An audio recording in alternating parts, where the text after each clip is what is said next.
The Subcommittee on Commerce, Justice, Science, and Related Agencies will come to order. The hearing will consider the President's, I hope the hearing will consider the President's FY 2077 budget request for the Department of Justice. Last week, the Subcommittee reviewed the President's request for the Department's 4 law enforcement components, the FBI, the DEA, U.S. Marshals, and ATF and the, let me do that again, the FBI, U.S. Marshal Service, ATF, and DEA. That was a very good hearing, General, and I appreciate your allowing their presence here in advance of your appearance today. I appreciate the Department's participation as we work to complete our budget hearings and draft the FY 27 CJS bill. Attorney Blanche, I appreciate your support for law enforcement in the states, and I look forward to welcoming you to Kansas in the future. Overall, DOJ is requesting an increase of approximately $4.7 billion, or roughly 12 to 13% above FY 26 enacted levels. Much of that request reflects the reality that after several years of effectively flat funding, all while facing inflationary costs, many of the department's components were under significant strain. Last year, I worked with my colleagues. This committee worked together to maintain critical funding for both federal law enforcement agencies and the state and local departments that continue to serve as the backbone of public safety in communities across Kansas and the country.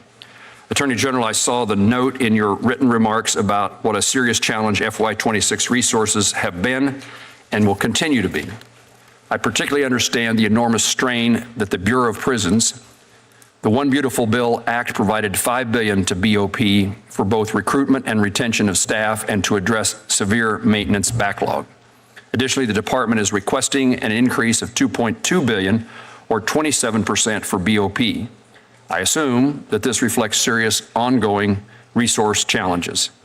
At the same time, I have some concerns about cuts proposed to the department's 3 grant-making offices. The grants administered by these offices provide significant support for state and local law enforcement, juvenile delinquency prevention, support for victims, and the safety of our nation's police and deputy sheriffs.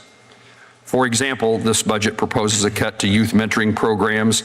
This would have a significant impact on those organizations that mentor and operate in Kansas and across the country. Veteran treatment courts have been a program that I've been particularly interested in. As I chair the Senate Committee on Veterans Affairs, I've worked closely with many in Kansas and across the country in regard to VTCs. The Violence Against Women program is facing a cut, which would have serious impacts on victims and the services provided to victims through organizations such as the Kansas Coalition Against Sexual and Domestic Violence. I agree the department requires additional resources to fulfill its mission and keep our communities safe. This is especially true for our federal law enforcement agencies, U.S. attorneys' offices, and the Bureau of Prisons. As this committee evaluates the department's request, we also have a responsibility to examine whether reductions to many of these community-based programs could ultimately place additional strains on law enforcement and local communities in the longer term. Attorney General, I look forward to learning more about the department's research.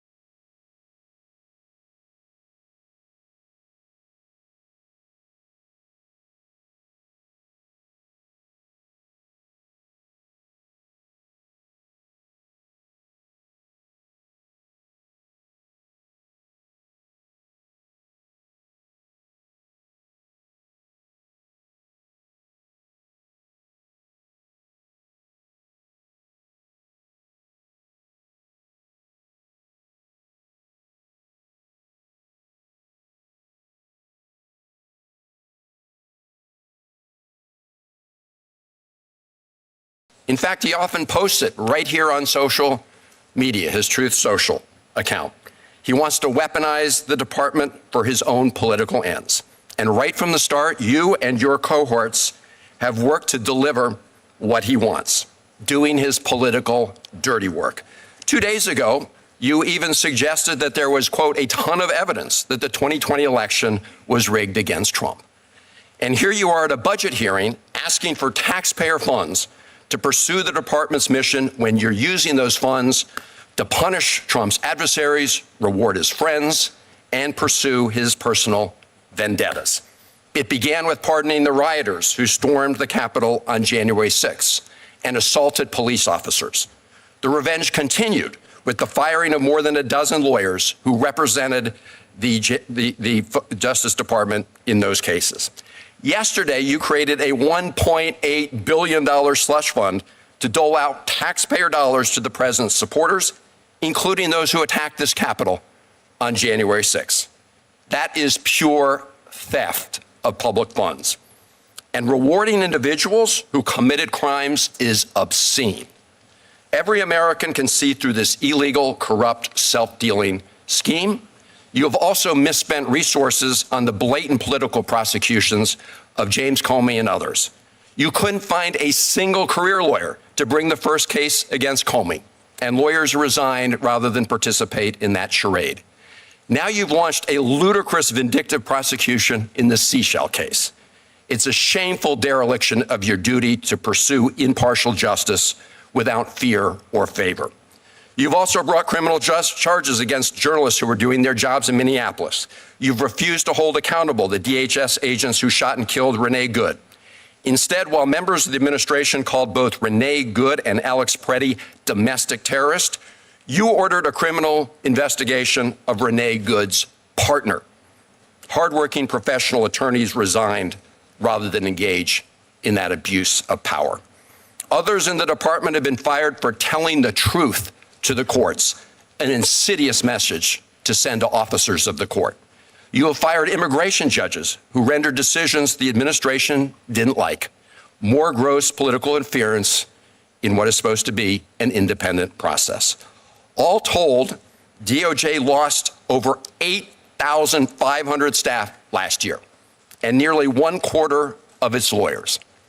It's so bad that you're now offering $25,000 signing bonuses and hiring prosecutors with no prior legal experience, seeking applicants who personally pledge support to the president.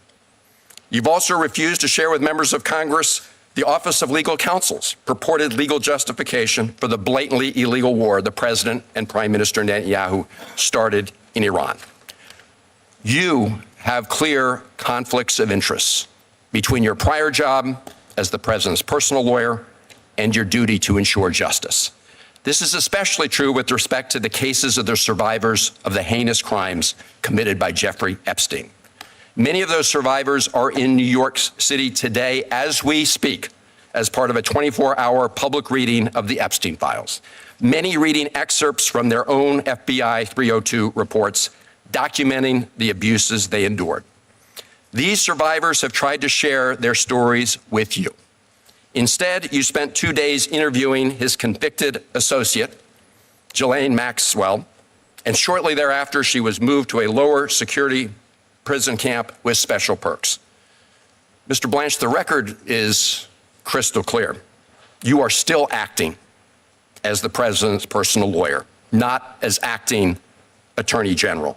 It is hard to justify giving you any funds that will enable this pattern of wrongdoing to continue.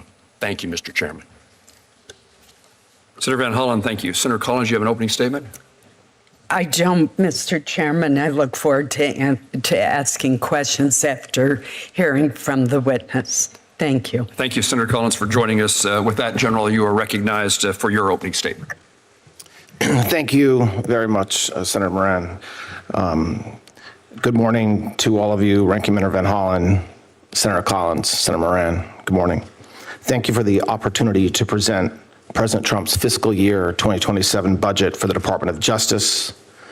As Senator Moran noted, the request totals $41.2 billion, a 13% increase over fiscal year 2026. This underscores our department's renewed focus on reducing violent crime, combating the fentanyl crisis, strengthening border and immigration enforcement, expanding fraud prevention, and ensuring our law enforcement agencies have the resources they need to protect the American people.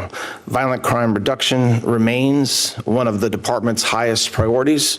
Since January 20th of last year, the DOJ has indicted hundreds of members of TDA, crippling their leadership and dismantling operational networks.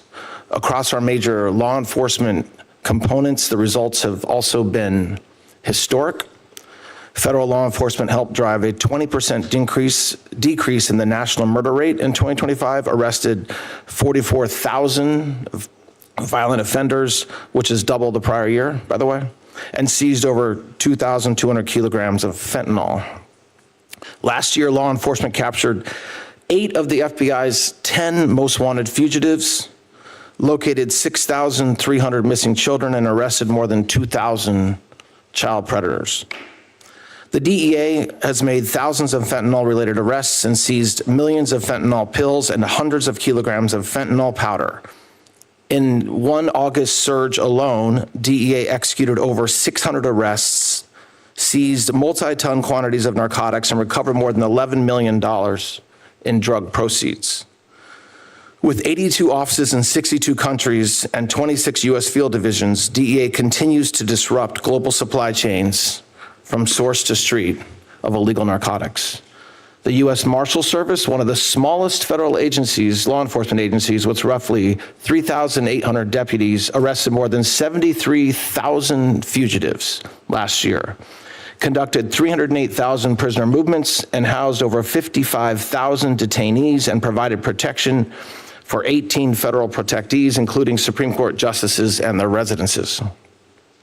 The Marshals also manage over $10 billion in seized assets and are obviously essential to federal judicial security. ATF continues to be a leader in the federal effort to combat violent firearms crime. Since January of last year, ATF has arrested more than 8,700 violent offenders and seized nearly 44,000 firearms, including 5,100 which were interdicted before reaching Mexico, which was their intended destination. ATF agents seized 2.7 million rounds of ammunition, more than 28,000 illegal explosives, and conducted over 3,500 arson and explosives investigations. They process hundreds of thousands of traces every year, 856,000 last year alone, and are continuing to do great work. To sustain these historic results, the fiscal year 2027 budget includes $22.2 billion for DOJ's law enforcement components and U.S. attorneys' offices. This is a 16% increase over fiscal year 26, and these investments will build on our tremendous progress and will ensure our continued momentum in violent crime reduction nationwide. We are also strengthening immigration enforcement efforts. The Executive Office for Immigration Review has completed well over 1 million immigration cases and reduced backlog by more than 447,000 cases since President Trump took office last year. This budget provides for $899 million for EOR. This is to continue rebuilding our workforce and modernizing our case processing systems. Across the department, nearly $4 billion supports immigration-related enforcement activities. Finally, the department launched the National Fraud Enforcement Division earlier this year to expand federal fraud enforcement and better protect taxpayer-funded programs. The budget includes $30 million to hire 100 attorneys and enhance data analytics capabilities to combat large-scale criminal fraud schemes. DOJ is also modernizing the grants process by consolidating COPS, OJP, and OVW into the new Bureau of Justice Grants, providing a unified and simplified approach to federal grant making, while obviously continuing to preserve the important missions of each office. The department faces serious budgetary constraints. Fiscal year 2026 marked the second year of flat budgets for several components, basically equating to a decrease in funding because costs and expenses increase every year, but the budget remained flat. The Bureau of Prisons remains under-resourced, funded at $8.1 billion, almost $300 million below fiscal year 2025, and risks insolvency without additional support. The President's request of $10.3 billion for the Bureau of Prisons is essential to restore staffing and maintaining safe and secure federal facilities. In closing, the fiscal year 2027 budget reflects our unwavering commitment to public safety, strong law enforcement partnerships, and responsible stewardship of taxpayer dollars. With your combined continued support, the Department of Justice will remain strong, effective, and fully equipped to protect the American people. Thank you again for the opportunity to appear in front of you, and I look forward to your questions. Attorney General, thank you. I recognize now the chairwoman of the full committee, Senator Collins. Thank you, Mr. Chairman. Mr. Attorney General, yesterday the Justice Department announced the creation of a nearly $1.8 billion anti-weaponization fund to compensate individuals who were purportedly targeted by the Biden administration, in exchange for which President Trump dropped his $10 billion lawsuit against the IRS for the completely inappropriate leak of the president and his organization's tax data. Amounts for this new fund will come from the Judgment Fund, a permanent law appropriation for paying claims and settlements brought against the United States government. Amounts in the Judgment Fund have traditionally been used for the payment of specific claims against the government or amounts owed for the settlement of those claims, but not for future claims that have yet to be bought. So I have some questions for you. First, has the DOJ ever used amounts in the Judgment Fund to pay claims that have yet to be brought against the United States government based on the settlement of a completely unrelated case? Thank you, Senator. So the short answer is yes. I mean, we have done this in the past. This was done during the Obama administration, something almost identical in structure to what we announced yesterday. In that case, there were allegations made by Native Americans that the Department of Agriculture had systematically treated them unfairly, and some had filed claims. There was a pending lawsuit, but many had not. A fund very similar to the one that was established yesterday was set up. It was funded by, in today's dollars, a little over $1 billion. And a single claims commissioner was appointed to review the claims and to distribute funds. In that case, at the end, there was around $300 million left over, and the Obama administration had set it up so that that money from the Judgment Fund was distributed to nonprofits and other NGOs. So what we've done with this fund, and by the way, it is true that this is unusual. That is true. But it is not unprecedented, and it was done to address something that had never happened again either. So there is an unprecedented nature of what we did yesterday in response to years and years of weaponization. Just to correct a few things, Senator, it's not limited to Republicans. It's not limited I didn't to say Biden. that it was. It's not limited to the Biden weaponization. It's not limited to, in any way, scope or form to January 6 or to Jack Smith. There's no limitation on the claims. So, and the other thing we've done, just to finish up in comparison to what was done previously, is we intend to appoint 5 commissioners. And also, at the end, the money goes back to any leftover funds go back to the federal government, not to nonprofits. So how will the commission that you've just referenced that oversees the fund determine whether future claims from the fund are eligible to be paid out of it? And how will they determine how much will be paid for each claim?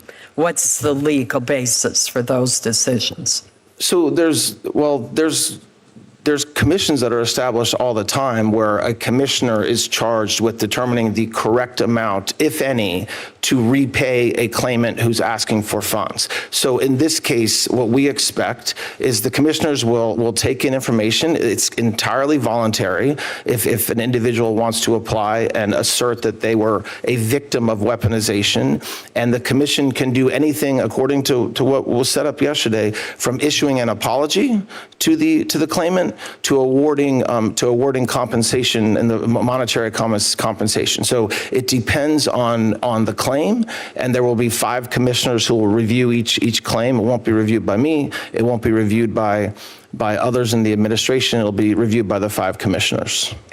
Aren't those commissioners appointed by the president?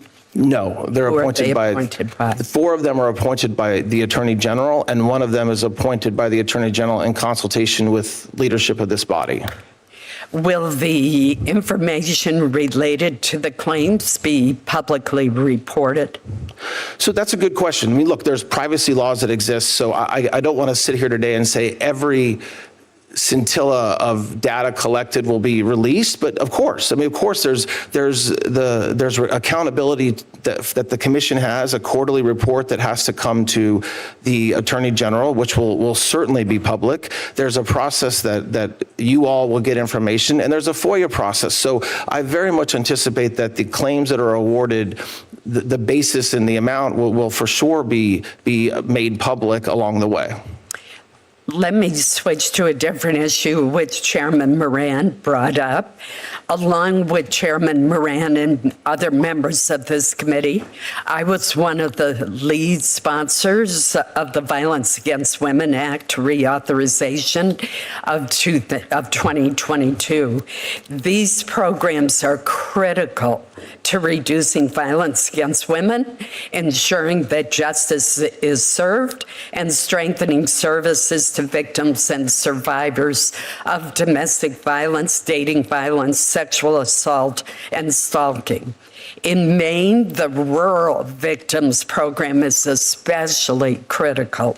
Despite the importance and effectiveness of these programs, the department's budget request proposes reducing funding by about 25%. Why is the department proposing a reduction in funding to combat domestic violence and to support survivors? Well, first of all, I completely agree with you that these are extraordinarily important programs, and the funds are well used to support these programs. We have asked for $539 million, I believe, in money to support all these programs, and that. I mean, look, there's a lot of money that goes, $190 million for grants to combat, to stop the stop grants, which is extraordinarily important, and so it is a priority. Obviously, we have to make choices, and the president's budget has to make choices on where to spend that money, but it is extraordinarily important, and the $539 million that we've asked for will go to support all these programs. I mean, so yes, we are asking for less money than the budget had last year, but it's not because we don't view it as extraordinarily important.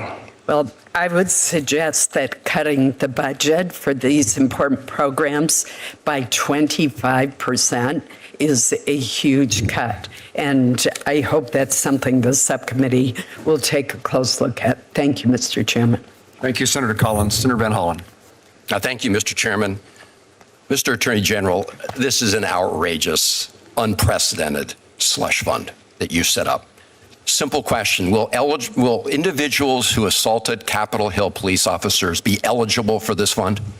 Well, as it makes plain, anybody is just let me know if they're eligible for the fund. As was made plain yesterday, anybody in this country is eligible to apply if they believe they were victim of weaponization. Mr. Attorney General, let me ask you this.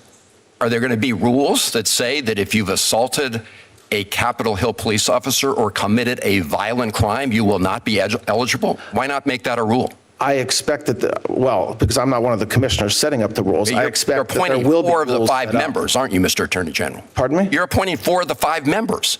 I am appointing all 5 members. You can certainly set up the rules. I would hope you would make a rule that anyone convicted of assaulting a police officer or a violent crime is simply not eligible. They should not apply.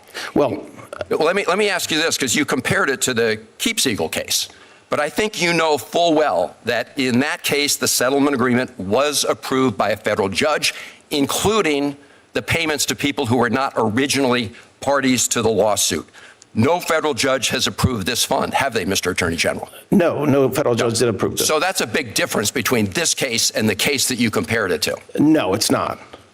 Did a judge sign off on this case? No. A judge did sign off on the other one. Yes, but your question was whether it's a big difference. It's not. Of course it is, because that allows for an independent person to look at it rather than the There was no independence. There was no independence. There was a single commissioner. A judge signed off on it. A judge had nothing to do with deciding the money. There was a judge who looked at it and signed off on it. So to compare that case to this one is incredibly deceptive. Let me ask you this about the Epstein case, because as we speak, many Epstein survivors are in New York. They're reading portions of the Epstein files about the abuse that they suffered. Otherwise, they might have been here with us today. At a House hearing, your predecessor refused to acknowledge the pain experienced by some of those victims when the administration improperly released their names and identifying information. So I want to know where you stand. I spoke to the representatives of some of the Epstein survivors yesterday. They are extremely frustrated that you keep calling for people to come forward with more evidence, but you have not met with them to hear their stories. So simple question. If I connect you with these survivors, will you meet with them?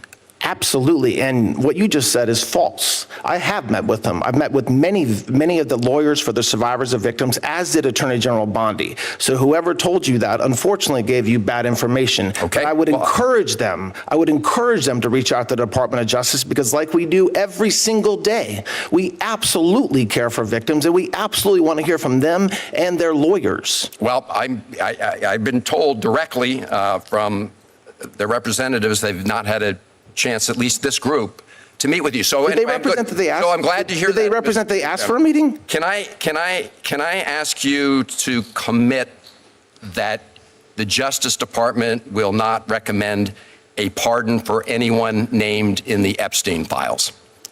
Can you repeat that question? I'm sorry. I didn't hear what you said. Can you commit that the Justice Department, you, the acting Attorney General, will not recommend a pardon for people named in the Epstein files? When you say people named, there's tens of thousands, hundreds of thousands of, quote, people named. How about Ghislaine Maxwell? Can you commit that you will? Yes, I can commit to that, of course. Okay. Let me go back to this slush fund, because there's also an individual who, after being pardoned by the president, went on to molest 2 children. And that person actually tried to buy the silence of these children by saying that he would pay them some of the funds that he was hoping to get from your slush fund. Can you commit to making the rules so that that person is not eligible for a payout under this fund? Well, you're obviously lying in your question, because there's no way that this person committed to that. The slush fund, as you call it, which is not, didn't exist. I'm certainly but I not can lying. commit. Mr. Attorney General, don't ever do that again. I am reporting what again? he said. He said on the expectation that he hoped to get some of the funds from a payout. He's been hearing you said from the slush fund, Senator, and that didn't exist when he said that. This is the fund that the president and all of you have been telegraphing all along that you're going to use to help the president's friends. Can you point to a Mr. single Attorney General, telegraph I have a I last made? question. What telegraph did I have a last question for Okay. you. Do you know that it is a criminal offense to lie to Congress? I am very well aware of that. I'm glad to hear that. Thank you. Senator Kennedy. Thank you, Mr. Chairman. General, how are you? I'm great. Thank you, Senator. In America, unlike other countries, where they let you die in a ditch, in America, if you're too poor to be sick, we'll pay for your doctor. Isn't that right? It is. And one of the programs we do that through is Medicaid. Correct. Okay. And this money for Medicaid, it didn't just fall from heaven. We thank heaven for it, but it came out of people's pockets, didn't it? Every dime of it. And some of that money is stolen, isn't it? Yes. And the states, not all of them, but many of them, allow it to be stolen, don't they? Yes. Let's take Medicaid in California, for example. I don't mean to just pick on California, but because this happens in other states. We saw it happen in Minnesota, for example. But in California, for every dollar that the California state government puts up for Medicaid, for the Obamacare portion of Medicaid, the federal taxpayer puts up $9, don't they? And so, is that right? That's correct, Senator. And so, as a result, California has allowed thousands and thousands of these social assistance and so-called health care providers pop up in California, haven't they? Yes. And some of those providers steal the money, don't they? Yes, we know that to be true. Yes. And the money never gets to the people they supposedly are trying to help. Isn't that correct? That's correct. And the other way that California and others abuse the fact that they're putting up $1 and the American taxpayers putting up $9. Did I mention it was $9? I think some say it's even more, but yeah. 9 work. They expand the services, don't they? Yes. Because some states, like California, I don't want to paint with too broad a brush. It's not everybody in California state government, but it's a lot of them. They see this as free money, don't they? They're not paying for it, yes. Isn't it a fact that, for example, Medicaid in California will pay a provider to provide tribal prayers? I looked all this up. I mean, I'll accept that. I didn't know that, but yes. That California will actually pay a health care provider, I didn't know this was a medical expertise, to pay for exorcisms. Is that right? I'll accept that, Senator, but that's. They pay, the California Medicaid program will pay for herbal medicines, meal deliveries. They'll pay for housing. I don't know what housing has to do with health care. Is that correct? Yes.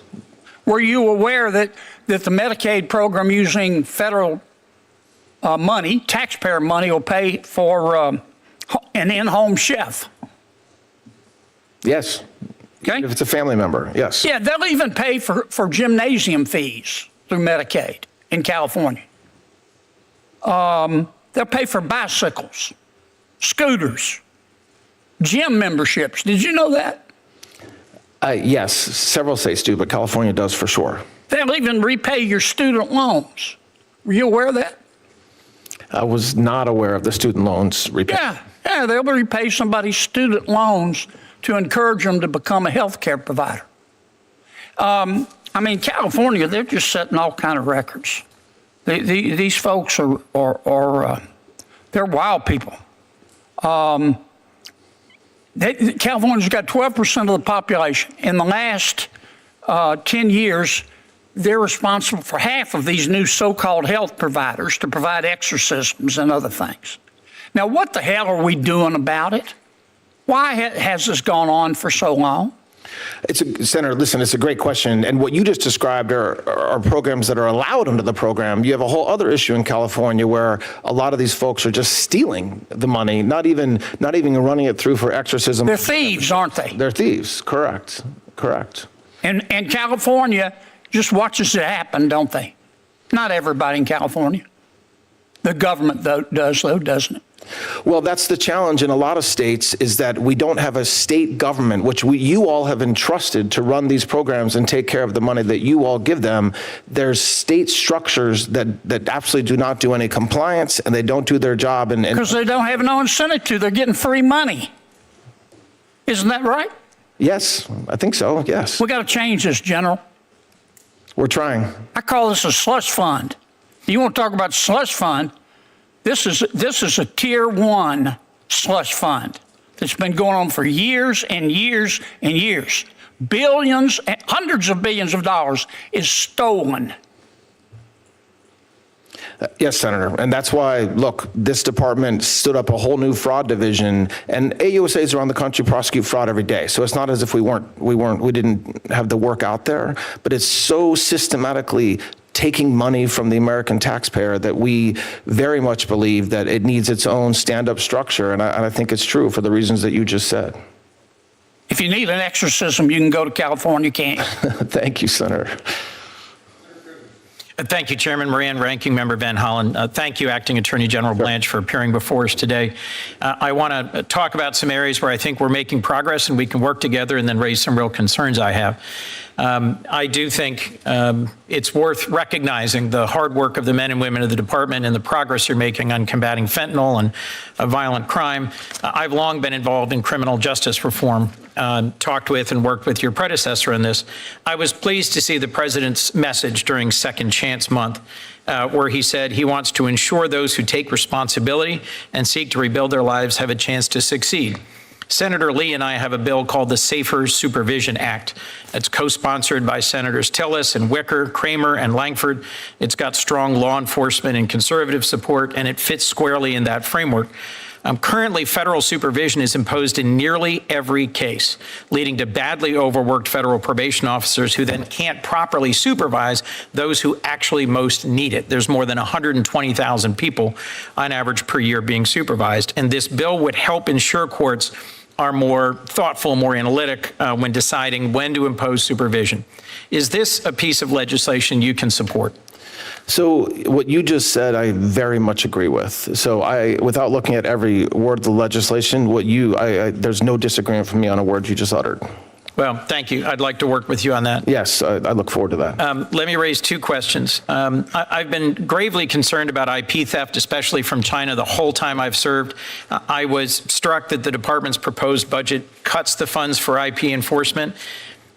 Why? And is the department under your leadership committed to protecting American innovation? Very committed. And while you're calling it a cut, Senator, I would say that it's a major focus of every. It's a lack of an increase? Well, no. I don't mean lack of an increase. I mean that we're focused on it at the U.S. Attorney's Office level. So when we take money and spend it around the U.S. Attorney's offices, and so it's baked into that big number, rest assured, every U.S. Attorney's Office, all 93 of them, are focused on the threats that we have from there. And so we're trying to spend our money more wisely. Chair Collins raised a concern about the Violence Against Women Act funds. Let me raise a concern about the Victims of Child Abuse Act programs.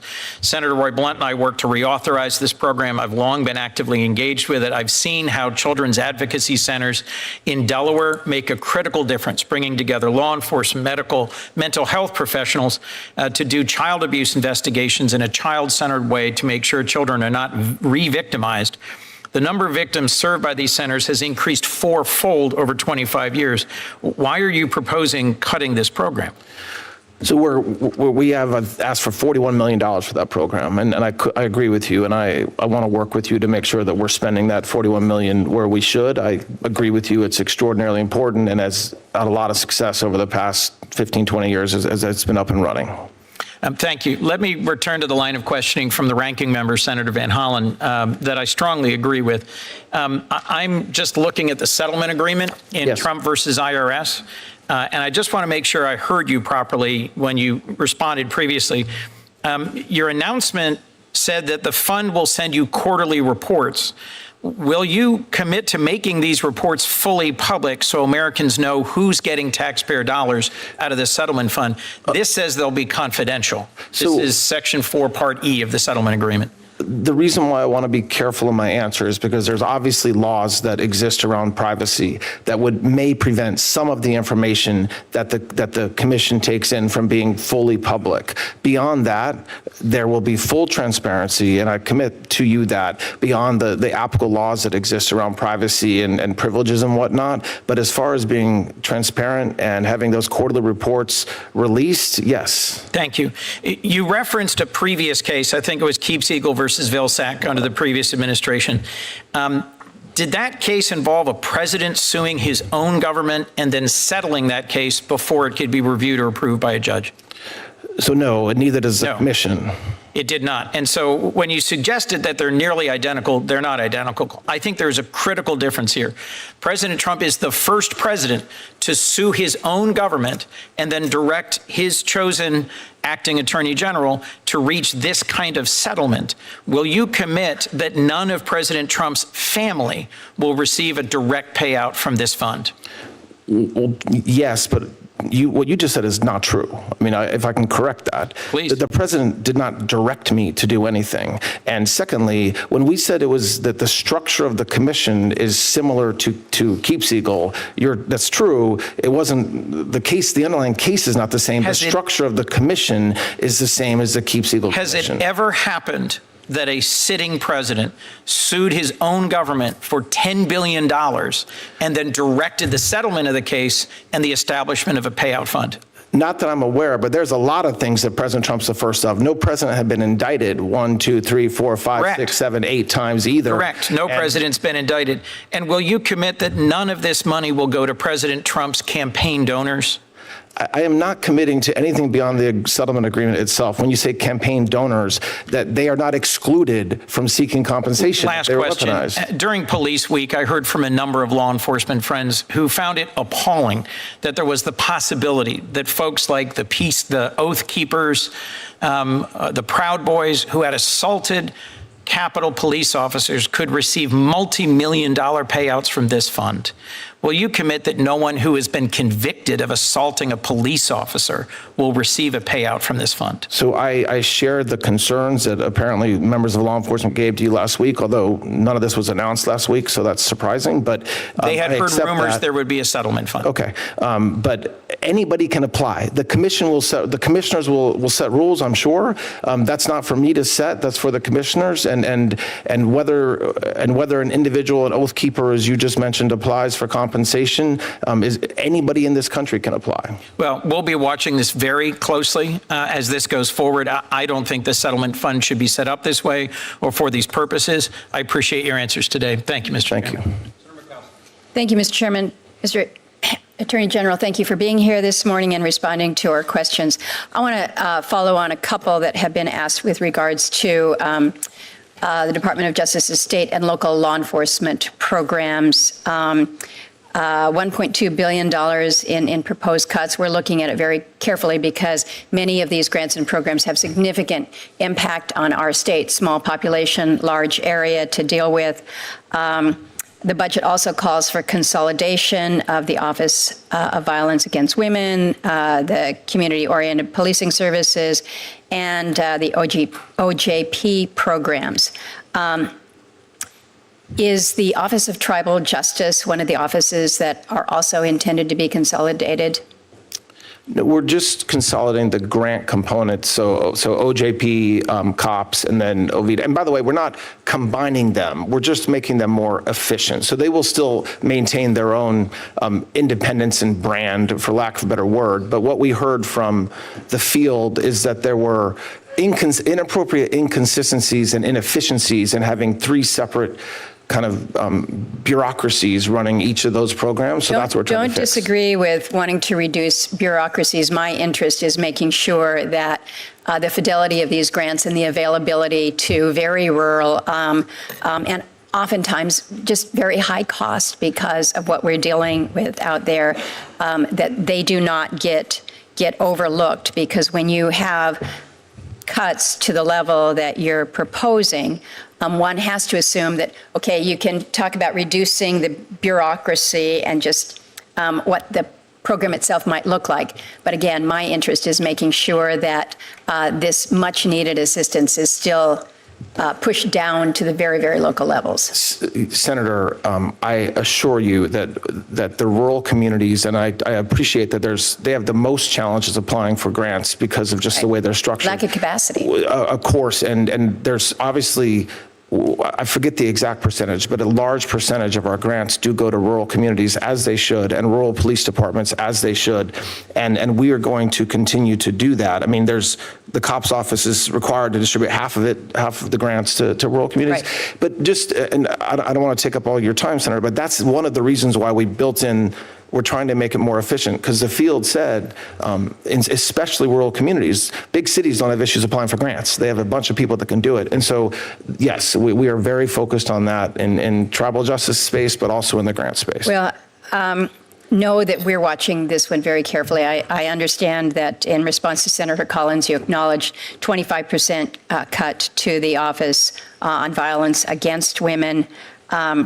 I was very involved in that reauthorization, and within that, we provide that OVW may not be subsumed by another grant-making component within DOJ. So we want to make sure that, again, DOJ is going to maintain OVW's statutory responsibilities and how they move forward with their grant making and not losing out on that subject. We will, and we're aware of that. Yes, ma'am. Let me ask about the Not Invisible Act. This was legislation that I introduced some years ago. It became law. May 5th is the day that we recognize as Missing and Murdered Indigenous Persons Awareness Day. We had a big roundtable that Senator Sullivan helped to organize just a couple weeks ago. I had a lot of the folks from your department, along with Alaska State and local, as well as tribal. One of the things that kept coming up was the commission issued its final report. I thought it was pretty substantive. They issued it November 1 of 2023 after great testimony and consultation all across Indian country. But then it was removed, the report was removed very early on in the second Trump administration, and the related materials have been removed from DOJ and the Department of Interior websites. So people keep asking me, where'd it go, why, what is happening? And we tried to get further information to that, again, up in Anchorage a couple weeks ago. So the question to you is, why was the report taken down? When will it be restored? And more importantly, what concrete steps is DOJ taking with the Department of Others and others to implement the recommendations? We don't want the work of this really important commission to just kind of sit and be ignored. Yes, so I don't have an answer as to why it was taken down, but I will get back to you promptly. I will tell you. I would appreciate that, yeah. And your big picture question, we are on the same page when it comes to tribal justice and the work that we have to do with our Native American community and making sure that we're giving them the resources, the law enforcement. I've visited two so far as the Deputy Attorney General. My staff has gone out to multiples, to northern New York, the Dakotas, Oklahoma, and we'll continue to do that. I think that at the end of the day, it is a funding and training issue that is our responsibility, and I recognize that, and it's a priority. Well, and we've seen positive signals in the first Trump administration. That was when Operation Lady Justice was stood up. I think that is good. We need to continue on that. You've put good people tasked to this, but this is where it gets confusing, because when you have a public-facing website that helps people navigate through some of the reporting and the lack of data, that's where we could use a little help. So if you can get back with me on that, I would appreciate it. I will, Senator. Thank you, Mr. Chairman. Thank you, Mr. Acting Attorney General, for being here. As you alluded to in your opening statement, there is an acute staffing shortage at the Bureau of Prisons. At FCI Berlin in New Hampshire, staffing levels have dropped to 58% of authorized levels. And that's at a time when correctional officers are being asked to take on added duties where they have detainees being sent to our federal prison, and the retention incentives have dropped significantly. So as you point out, the Bureau received an additional $3 billion in the reconciliation bill to address staffing issues. And you're asking for additional funding, which I appreciate. But how do you plan to use those supplemental funds to address recruitment and detention of staff at facilities like FCI Berlin? Thank you for that question. It is a crisis, and the crisis on staffing is twofold. One is we're not paying them enough, and they can walk across the street to county jails and make more money. And two, because we're not paying them enough, there's shortages, so they're required to work overtime. They're required to actually. I understand the problem. Can you explain what you're going to do to address it? We're doing both. I mean, we're addressing the compensation, and we've already worked with Director Marshall over the past several months to give some retention money to officers who are staying, but we have to pay them more, and we have to make it worthwhile for them to stay. And the only way to do that is with money. The only way to do that is with more hiring. I can tell you that FCI Berlin has not seen that money yet, and it's going to be critical to get it out. Let me change to another topic because we have a new DEA drug lab in Londonderry, New Hampshire. I'm very pleased that we've got that New England Regional Drug Lab. I worked hard to try and support the effort to get it there. But I'm concerned now that DEA doesn't have the personnel that they need in order to fully operate it. And when we raised this at hearings, both in the House and Senate, with DEA, what they told us was that DOJ has routinely denied its request for greater allocations of personnel, meaning that they are going to have difficulties hiring the sufficient personnel they need to fully operate this new lab. So can you commit that you will ensure that the personnel that are needed to operate the lab are able to be hired? Yes, and our budget asks for that funding, and I agree with you, Senator, that it's crucial to have that, and that there's shortages. You're right. Let me weigh in on with Senator Collins and Senator Murkowski and their concerns about the Office of Violence Against Women and the grants. I don't support the cut of 25% for that budget. But we have a greater issue because my staff has heard from organizations in New Hampshire working on domestic violence concerns that the department is continuing to hold fiscal year 25 funding for the office. And for some of these organizations, they had their grants canceled early in 2025. This disruption has caused those organizations to scale back, to start laying off staff, which limits their ability to help survivors. So when is the department going to make available the fiscal year 25 and 26 grant funds that have already been approved by Congress? So the NOFOs for 2 of the 3 agencies are all out and back. There's one NOFO that's pending from 25 that we expect to get out any day now, and then we'll start working on 26. And so it's done on a rolling basis, and we're working every day very hard to get that money out. As far as grants that were canceled, I believe 330 some were canceled, just about 5 or 6% of the overall grants awarded for various reasons. But grants that were more than that were initially canceled, and the grants. But those are grants that had been approved by Congress that had already been sent out. Why is the department canceling funding that our organizations are depending on in order to help survivors? Well, it's not that they were approved by Congress. The money was, and so for a very small portion of grants, they were canceled for various reasons. So well, they were canceled because DOJ came in and made significant cuts, and the administration has made cuts. I guess I'm not going to argue with you about why that happened. I think it was wrong. I'm going to acknowledge your commitment to ensure that those funds are going to go out to the organizations that are depending on them so that they can serve the people who need it. I commit to that. Thank you. Last fall, the U.S. trustee for Region 1 didn't name a new Chapter 13 standing trustee for New Hampshire.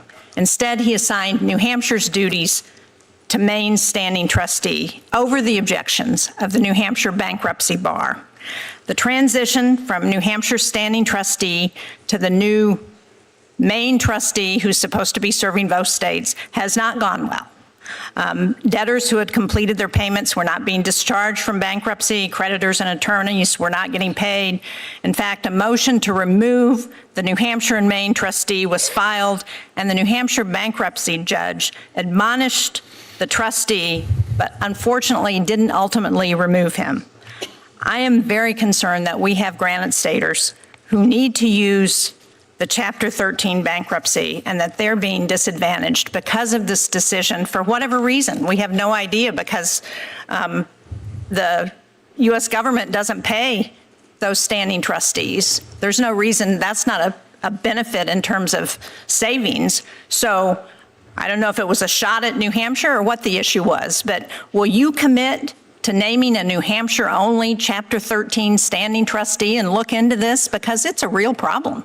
So we have that. And Mr. General, the time has expired, so if you can quickly wrap that up, I would appreciate it. Okay, we have that in many districts, not just New Hampshire, and we're working very hard to rectify it for the reasons that you say, the challenges it presents. So you will look into that and try and... We've been looking into it, and we'll continue to do so, Senator, yes. Thank you.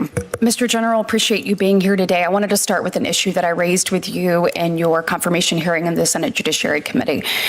We talked about the Executive Office for Immigration Reform. Some people call it EOIR, some people call it EOR, but ultimately it oversees our immigration courts. As you're aware, there was a significant backlog that was left by the Biden-Harris administration. Unfortunately, they created a culture of dragging their feet and not actually completing these cases. I know they also rolled back a number of reforms that were put in place during the first Trump administration to ensure that our immigration courts functioned in an efficient manner. By contrast, obviously, under the current Trump administration, the courts in FY25 have completed the highest number of cases that we have seen in a single year in EOR's history. Finally achieved a reduction in the case backlog, and hopefully that's something that we can continue. I saw in your budget that you increased this by 12%. I wanted to talk, is that going to help you continue on eliminating this backlog, improve efficiencies and operations of these immigration courts? And then also on that, how does the budget request support efforts to actually modernize this process, making sure that we're not only using the current system, but we're looking at how can we be more efficient in the future? Yes, thank you, Senator. The first answer in reverse order, we have asked for $37 million to modernize the IT programs that the immigration courts use. That in and of itself will create efficiencies that will help us in ways that should have happened years and years ago, and it didn't. We're also asking for more money because we need more judges. And the big, beautiful bill gave us authority to hire a bunch of immigration judges, and we're hiring a ton. We have a graduation tomorrow, the largest graduation of immigration judges in many, many years, if not history. And we're continuing to try to find good judges that will work hard. And the budget also, a judge needs staff. So a judge needs clerks to help process the cases. We have almost 500,000 cases were processed last year. That's extraordinary. And we're getting into the backlog. But when you have something like 4 million immigration cases, 4 million immigration cases backed up, even if you cut it down by 1 million a year, you're still looking at 3 or 4 years to catch up. But we're very focused on doing that. We tell our new judges they're going to be working harder than they've ever worked in their lives, and we expect that. And so this budget is really addressing that, the IT problem and the staffing challenge that we have. Good, thank you. I'm changing gears a little bit. Obviously, we are so proud to see the crackdown on crime across the country, lowest murder rate that we have seen, the significant actually getting back to the mission of getting the bad guys and putting criminals behind bars. I talked to Director Patel about this last week, but there's great work being done by the FBI and DOJ in my home state. Operation Southern Star in Montgomery has been significant. That's where I live. Yeah. We appreciate that effort. I know that communities across the country appreciate the work that you're doing. Can you discuss how this request increase in resources that you have in this budget is going to allow us to build on the current successes and enhance cooperation with state and local partners across the country so that we can do more of what we've seen in Montgomery over the Operation Southern Star? Yes. So there is nothing more important than our state and local partnerships when it comes to combating violent crime. Nearly every violent criminal that's arrested by the feds are assisted by a cop or a detective or a trooper in that case. And so when we talk about the work that the federal government and the FBI and DEA and Marshals and ATF and HSI have done over the past year, we are really talking about the work that they did partnering with the state and locals. So our budget reflects that. We want $2.9 billion for state and local grants. That's money that's going to go to law enforcement to combat violent crime. $12 billion for our budget for violent crime. And you said that, but I want to make sure I'm giving props to the great men and women of law enforcement in our country. It worked. I mean, we did see meaningful reductions in violent crime, which means everybody's streets are safer than they were a year and a half ago. So. Well, as someone who is raising two teenagers and wants these streets to be safer, particularly the ones, where all these families are trying to build their lives, we say thank you. Last question. I know that the budget also is going to stand up the National Fraud Enforcement Division. I know that there's been a lot of misnomers about that out there. It is important we make sure that taxpayer dollars are used judiciously and the people who do not do that are held accountable. Can you talk about some of the work that the division has been doing and how the funding will allow DOJ to continue protecting Americans and their hard-earned tax dollars? Yes, so we asked for $30 million because we need lawyers to help build this new division up. And what we've done already, and you've seen it in the news in Minnesota and other locations, really everywhere. Minnesota's been a focus, but in every state, the National Fraud Division has an AUSA assigned to that division now. And their goal is very simple, to find criminals who are stealing from the government. That's it. And so that comes in the area of healthcare, but it comes in a lot of different places. And I expect that everybody in this body will be very satisfied with the work when I come back next time, because Excellent. it's doing great work. Americans are sick of people not being held accountable, so we hope that we see some people actually prosecuted for these crimes. Thank you so much. Thank you. Senator Merkley. Thank you, Madam Chair. And Senator Murray, do you want to jump in first? Okay, thank you, Acting Attorney General. So the budget has a $500 million cut to the COPS grants. Those grants are certainly important to our local law enforcement, for staff, for equipment, for investigations. Is there any particular reason that you think the police departments need less money now than they did before? And would you be supportive if we advocate for more funding rather than less? So local law enforcement needs all the money we can give them. I agree with that very much. And whether I would be supportive of more money that you all come together for local law enforcement. Yeah, yes, I will. I mean, look, the budget. Thank you. I appreciate that. Sure. There is a bill called the Stop Institutional Child Abuse Act that senators on both sides of the aisle supported, including Senators Tuberville and Cornyn. And this is about the troubled teen industry, where there are basically all kinds of fairly unregulated, without oversight companies that say, hey, you send your teen to us and we'll get them on the right path. This institutional care often results in institutional abuse. And what we did when we passed and funded that bill, because we had both authorized it and then we funded it, was to have the National Academies of Science study, because there's 50,000 kids that are in these institutional settings each year. They're often taken away in the middle of the night under arrangements with the parents. The parents think they're sending their kids to get help, but often they're sending their kids into abuse. Will you take a look at this issue and just kind of track the National Academies as they proceed to study this? And if there are ways that we can reduce abuse, help us find that path. Yes, of course. Thank you. To follow up, you noted that it would be up to the 5 commissioners that you appoint to determine whether there are any guidelines. Will you encourage the folks that you select to ensure that folks who were convicted of violent acts against police officers do not get compensation from this fund? Well, I expect they will. They don't have the option of establishing guidelines. The commissioners will establish guidelines. And so will you encourage them to have a guideline that says those who have been convicted of violent acts against police officers are not eligible?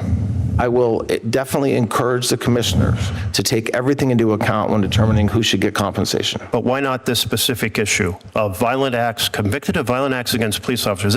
Do you feel they should get compensation after being convicted of violent acts? My feelings don't matter, Senator, in my mind. My mind is not limiting to say this, yes, I will commit to this or that. What I will commit to is making sure that the commissioners are effectively doing their jobs, and that includes setting guidelines like you're describing. Okay,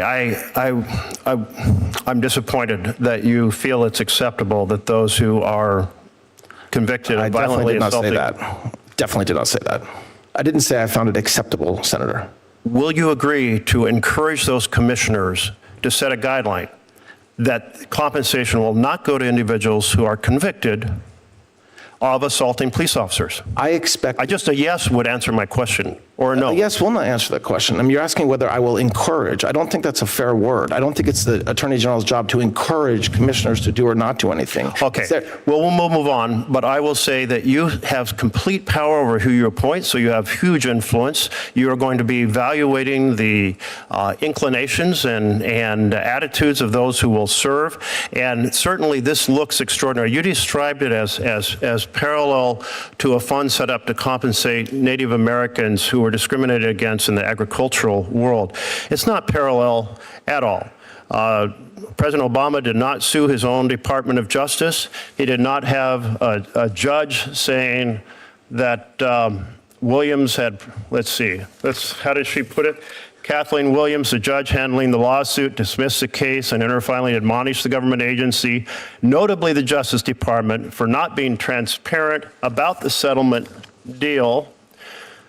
Williams previously assigned a group of attorneys to determine whether there was a conflict of case, since as sitting President Trump was suing entities, quote, entities whose decisions are subject to his direction.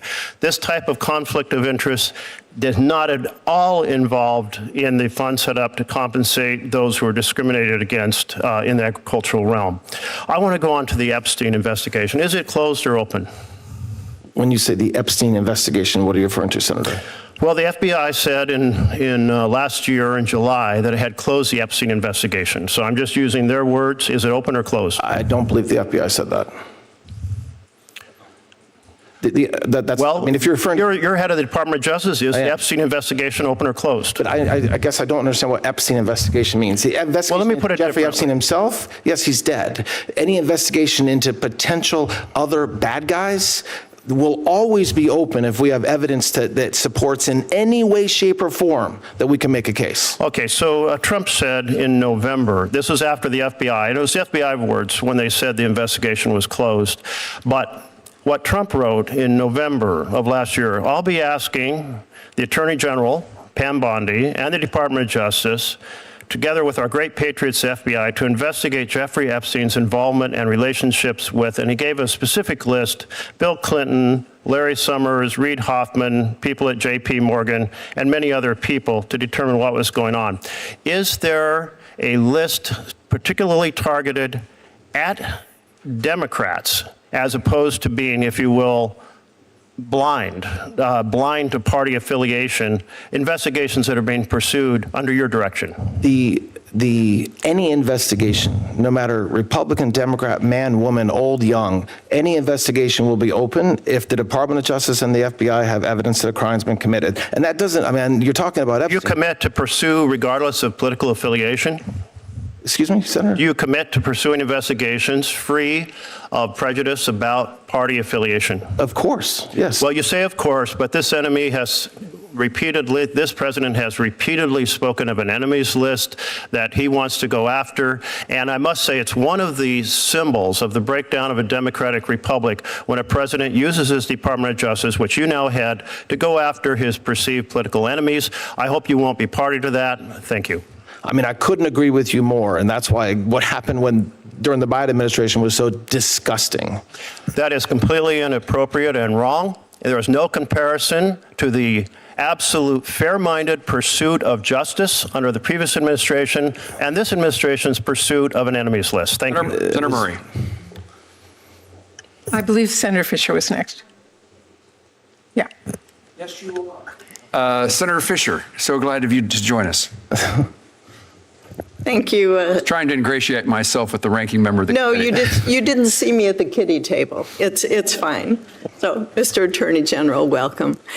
Senator Murkowski brought up to you about the consolidation of the grant programs, and also that the budget request is $1.2 billion, a cut to the state and local grants. I thank you for clarifying that this consolidation, what its intent is, but I'm still concerned about the impact of funding reductions and what that would have on our state and local law enforcement agencies.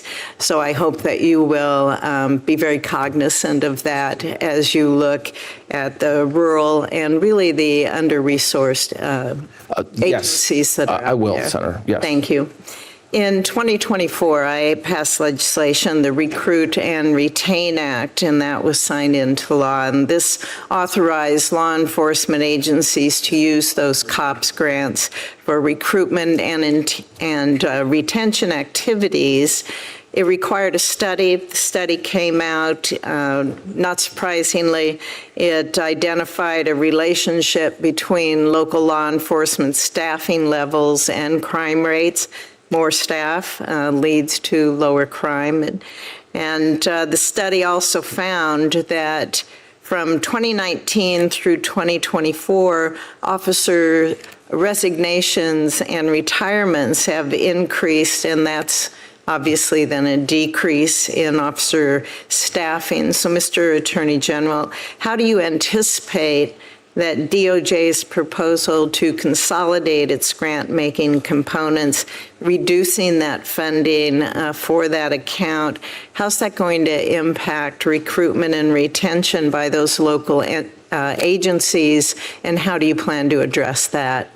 So we will spend tons and tons of grant money on that issue, and not only giving money to state and locals to get them new bodies, but also overtime and equipment, which all goes to keeping people on the job. More meaningfully, and beyond the grant program itself, we are making law enforcement a very good thing to be part of now. And that was one of the reasons that there was a steep decline in a lot of retirements during the time 2019 to 2024, because there was this inappropriate stigma that law enforcement or cops were bad. That's not the case anymore. And so we're working every day. We have our Homeland Security task forces set up, which is a partnership with state and local law enforcement and sheriffs. They're getting money. They're getting overtime pay. We're thanking them. We're giving them cars. We're giving them vehicles. And so that's what we're going to continue to do. Have you reached out to local agencies to see if their recruitment has improved? Because I can attest to disappointment by many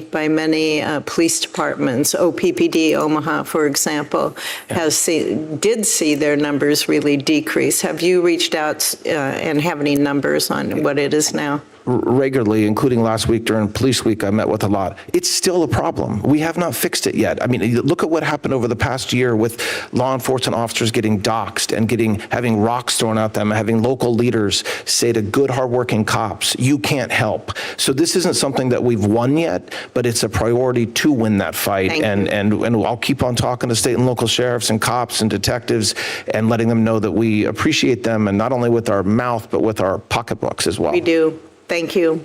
Last year, the FBI and Homeland Security Investigations announced a new Homeland Security Task Force based out of Kansas City, Missouri, and that included a location in Omaha. Yes. And focus is obviously combating trafficking of humans and drugs and weapons, money laundering, alien smuggling, homicide, extortion, on and on. We did see members of this task force, they arrested a MS-13 gang leader in Grand Island, Nebraska, in the middle eastern part of the state. The 27 budget request cites the elimination of the Organized Crime Drug Enforcement Task Force's component, and instead requests appropriations be made directly to agencies like DEA and FBI.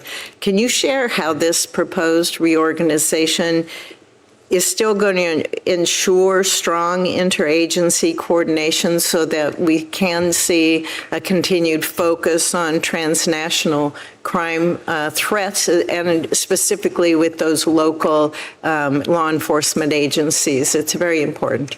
I agree. So look, we dissolved the OCDF executive office. That is true. But the money that we're asking for, the money that we're going to spend, is exactly like we've been spending for a long time, except for more efficiently. So the HSTF model is built off of the OCDF model, but with a lot of improvement. Like, there was a lot of overlap in OCDF money that we're now being more efficient with. So there is no doubt, as a matter of fact, the opposite is true, that we're spending that same OCDF type money, we're spending more of it, and we're getting more of it out to the field through the Homeland Security Task Force. And so that's the goal. So is that a line item within your agency, or does it need to be a line item and on appropriations So it's a, to make It's- sure that it's covered? so it's a line item through the appropriations, I believe, although I'll double check that and get We'll back to you if check it. I'm wrong. I will, yes. Okay, thank you. Senator very much. Fisher, thank you. Now I would like to recognize the Vice Chair of the full committee, Senator Murray. Thank you, Mr. Chairman. Acting Attorney General, right now, families are paying $4, $5, even $6 or $7 for gas. Inflation is at its highest level in years because of the president's policies. But instead of helping Americans get by, President Trump is literally using their tax dollars to set up a slush fund to enrich his own friends. On Monday, your department settled the president's lawsuit by setting up a fund with $1.8 billion, and you and the president will pick the handful of people who decide how that money gets doled out. So let's be clear. What we're talking about is nothing short of the sitting president of the United States looting from the Treasury for his own gain. Do you seriously think this arrangement is appropriate? The president telling the federal government to settle a case and let him pay billions to the people that he chooses? What you just described wouldn't be appropriate, and that's absolutely not what happened, and that's not what's happening now. So you just set up a series of facts, most of which were not true. No, to they say, were- is it? No, it's not.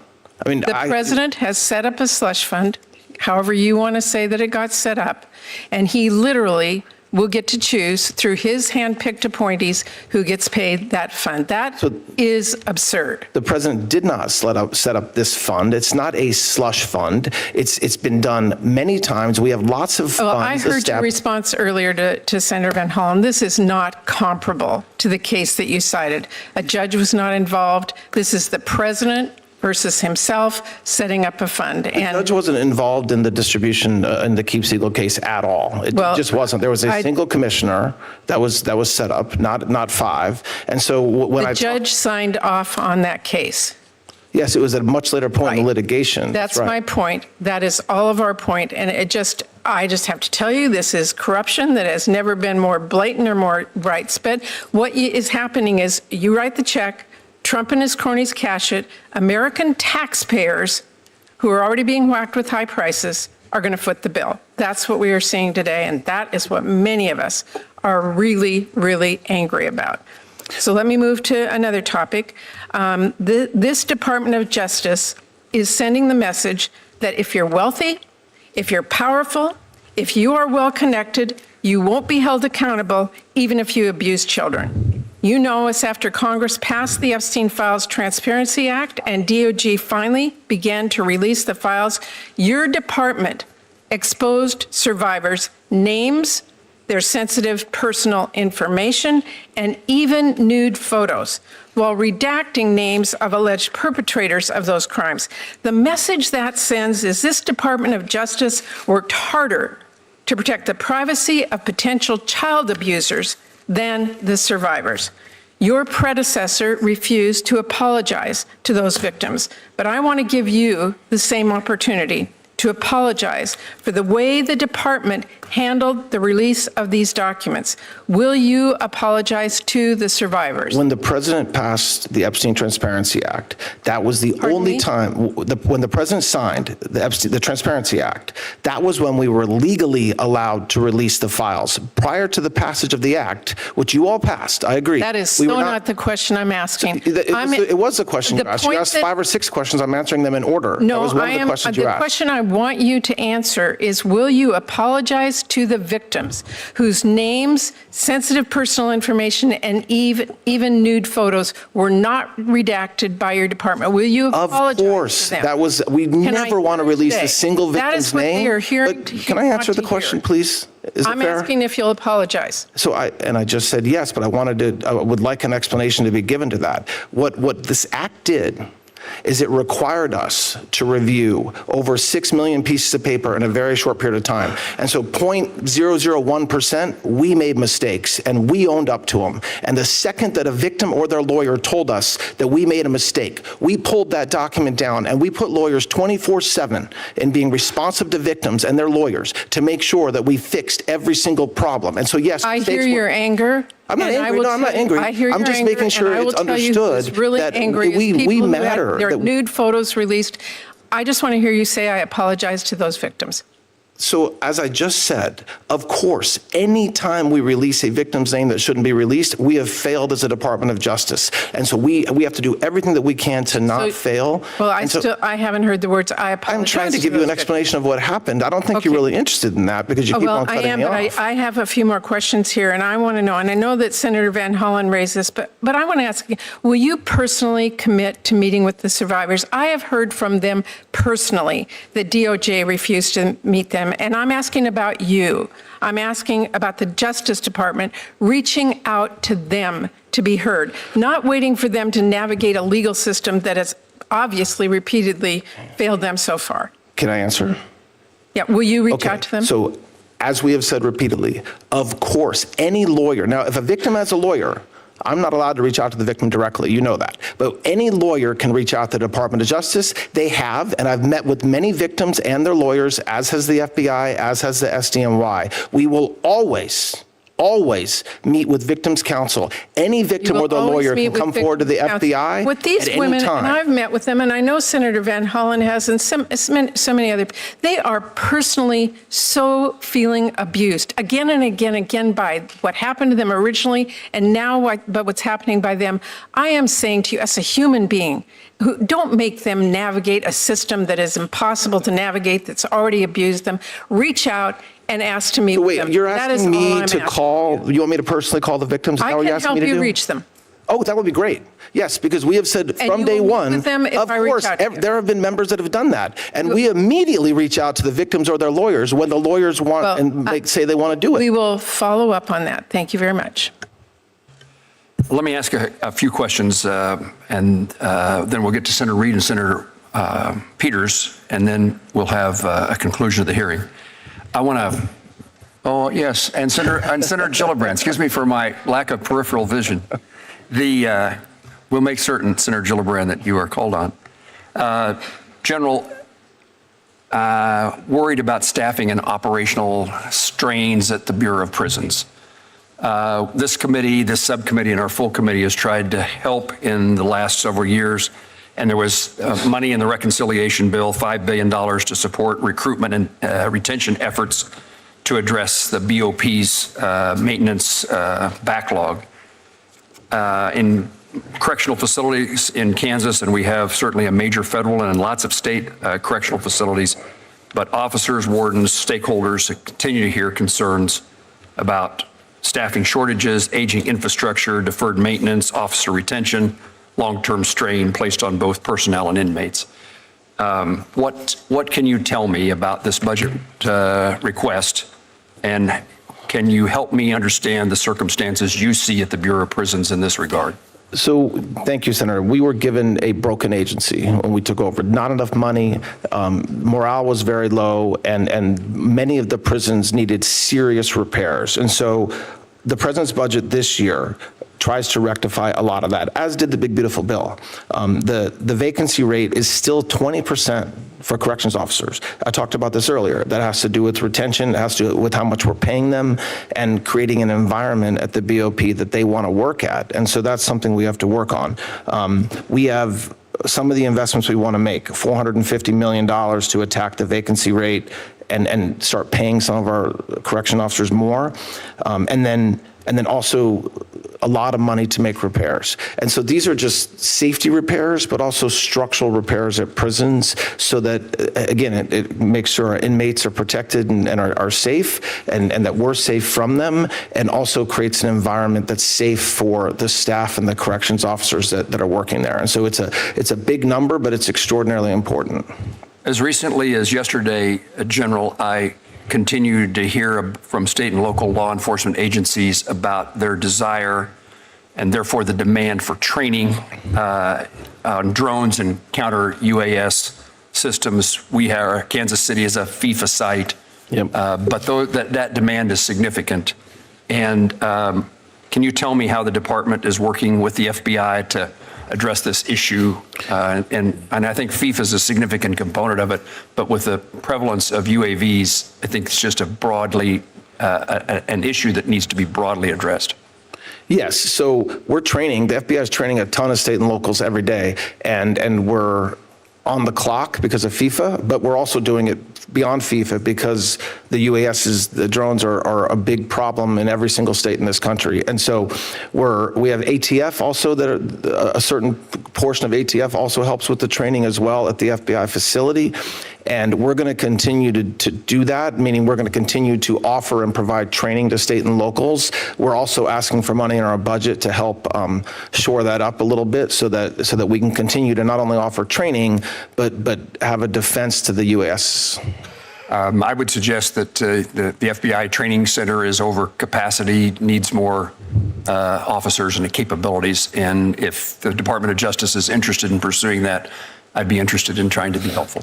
I'm interested in working with you, Senator. Thank you. Grant administration, I think things are getting better, but the Department of Justice, particularly in its grants to local law enforcement, it's been a really slow process this year in getting the money out the door. Congress shut down. The list is long for reasons that could be the case.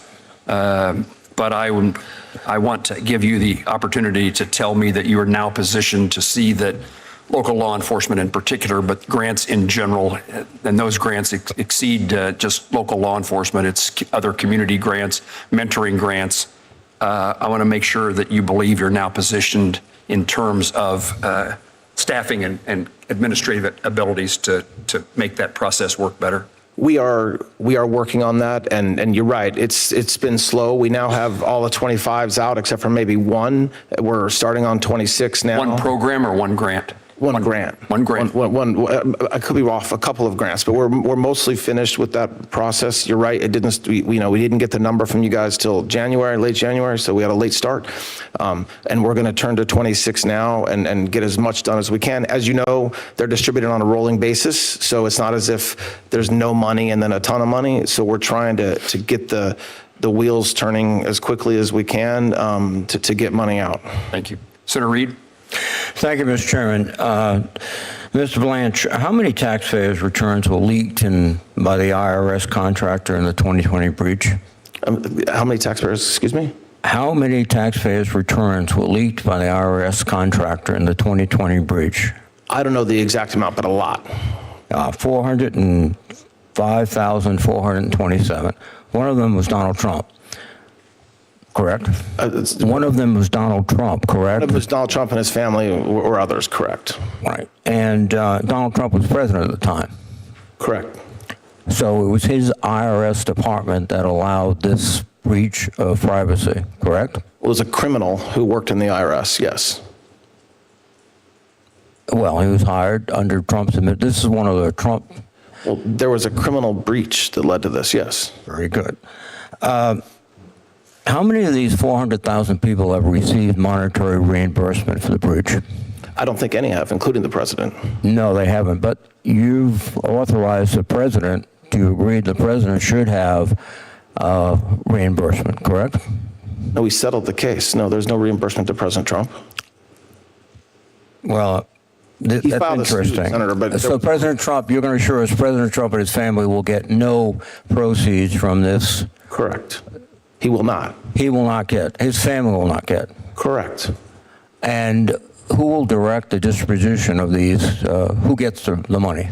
From the right. Victims Fund? Yeah. Well, there'll be a commission of 5 individuals that will be set up, and they will take in requests and claims and decide whether to do anything for Mission Who Apollo. will name the commissioners?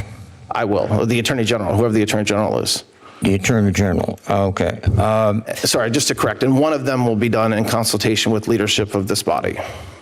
Consultation. Well, that's good. But when he first announced this suit on January 30th, he said, I think what we'll do is something for charity, where I'll give the money to charity. I'm talking about the American Cancer Society. I would say established and respected charities. Will you fulfill the president's wish that it goes to respected charities? I'm aware that he put that in or said that, but that's not ultimately what the settlement calls for. Well, the settlement was negotiated between his lawyers and the Department of Justice, correct? Correct. So his lawyers did not urge that they adopt the president's vision of giving it to a respectable charity? I am confident his lawyers urge the president's desires. Obviously, there's not a charity.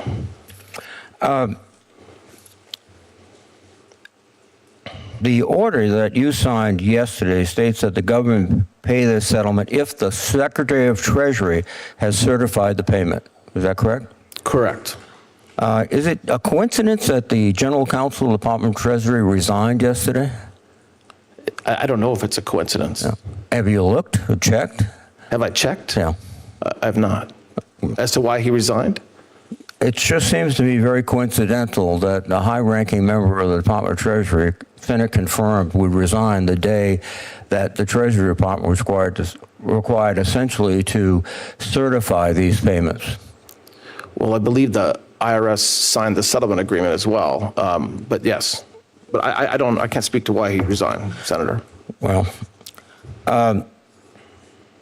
this all seems to be an obvious abuse of power by the Department of Justice, by the president. He negotiated essentially with himself. You're his appointee. The IRS are his appointees. He's the plaintiff. And the American people, I don't think, are surprised that suddenly all this money is going to his friends or people that he, in his orbit. Will you ensure that none of this money goes to anyone convicted on the January 6th attack on the Congress? Well, the commissioners will determine who is eligible to receive the money. And who are the commissioners? They're not named yet. Who will name them?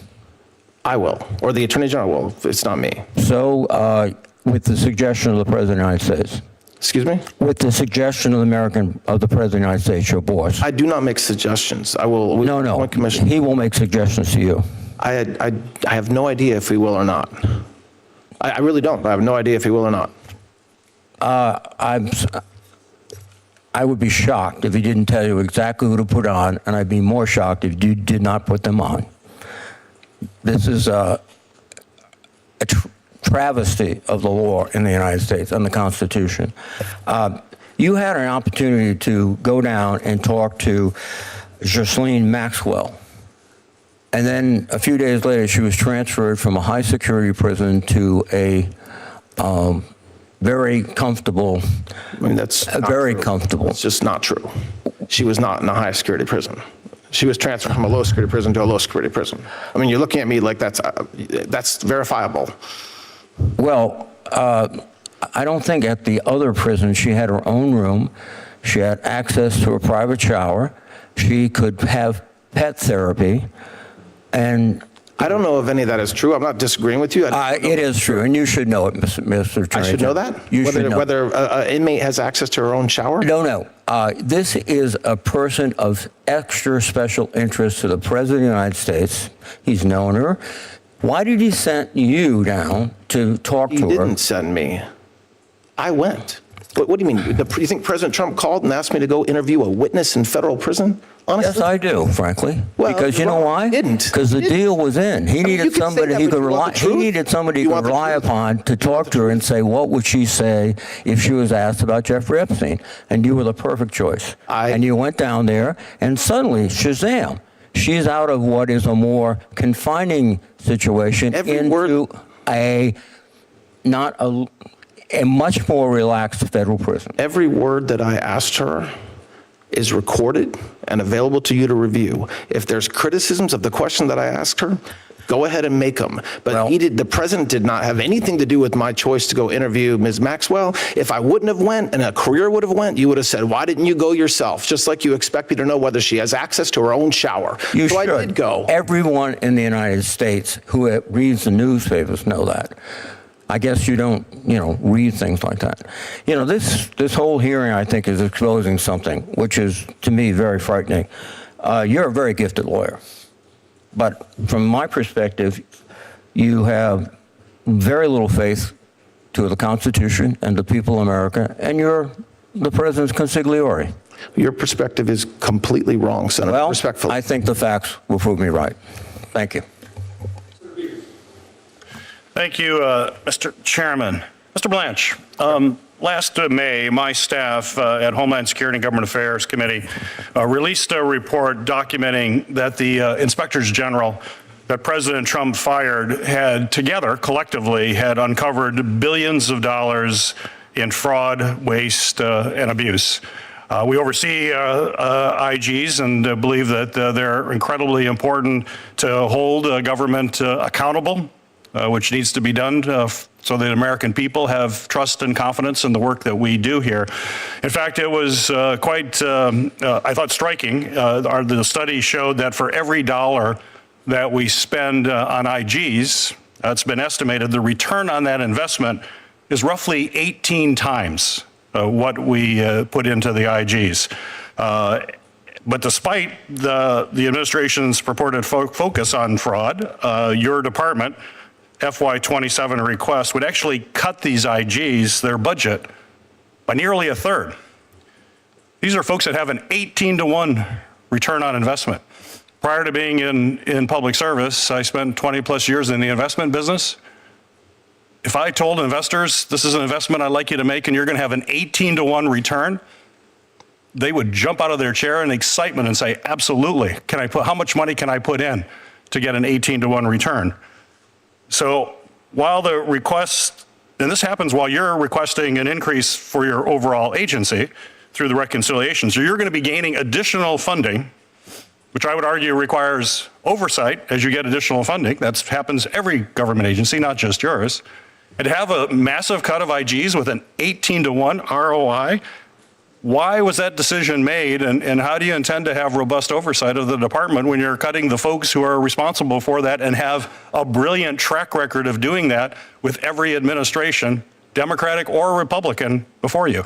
So I agree the IGs are extraordinarily important. The budget that was proposed, it was developed consulting with the IGs. And so this is a budget that OMB and DOJ worked with the IG's office to come up with, and this was an agreed upon budget from them. So while not, just because you're not giving more money and you're even taking away money, doesn't mean the conclusion you reached is accurate, which is that it's going to result in less work or less return on our investment. I just don't think that's true. Well, that makes no sense, of course. If you have 1/3 fewer folks working, granted, maybe they're incredibly more productive, but it's really clear with an 18-to-1 return, investing as your budget is growing, you're going to have that kind of return. And it makes no sense to do that. Why? There's no financial sense to do it. So is there another reason you just don't want IGs on the job? As I just said, the IGs themselves work with OMB and DOJ to develop this budget in a way that made them feel that they could get their job done. So it wasn't like, we've got a budget for it, you can either take this or you're going to get a lot less. I wasn't part of the conversation, but I assure you it was I can't imagine IGs are going to say, okay, we want fewer of us, even though we have an 18-to-1 return, and we're the guardian to make sure that people can trust what happens in federal government. And it makes no sense to me to have that cut. And I think it speaks volumes of what this administration is really focused on, and it's not about reducing waste, fraud, and abuse. You don't do that by decimating the IG Corps. We certainly saw him fire a number of IGs earlier and have serious concerns. Mr. Blanche, the president also signed an executive order on March 31 directing the Department of Justice, the Department of Homeland Security, and the Postal Service to take a series of actions related to federal elections, including the creation of a federal citizenship list and new rules on mail ballot distribution. That order is rightly being challenged in federal court, as these are state functions. But recent reporting indicated that the implementation of that order is being coordinated through the White House meetings involving senior Department of Justice leadership, including Assistant Attorney General Harmet Dillon. So my question for you, sir, is what is the department's role in implementing the March 31st executive order? Well, I want to be careful because it is under litigation, but it's as you just described. It's working with other agencies within the administration to implement the goals, which I think are appropriate goals, to make sure that we have free and fair elections, to make sure that those are implemented, whether it's DOJ that needs to implement them or some other federal agency. Well, yeah, you have other agencies. The same reporting identified the official leading the Department of Homeland Security's work. As you said, you're all working together on this, who now serves as the DHS Deputy Assistant Secretary for Election Integrity.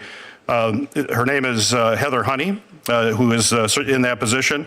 Ms. Honey's prior claims were central to the effect to challenge the 2020 election results. Claims, as you know, have been widely disproven.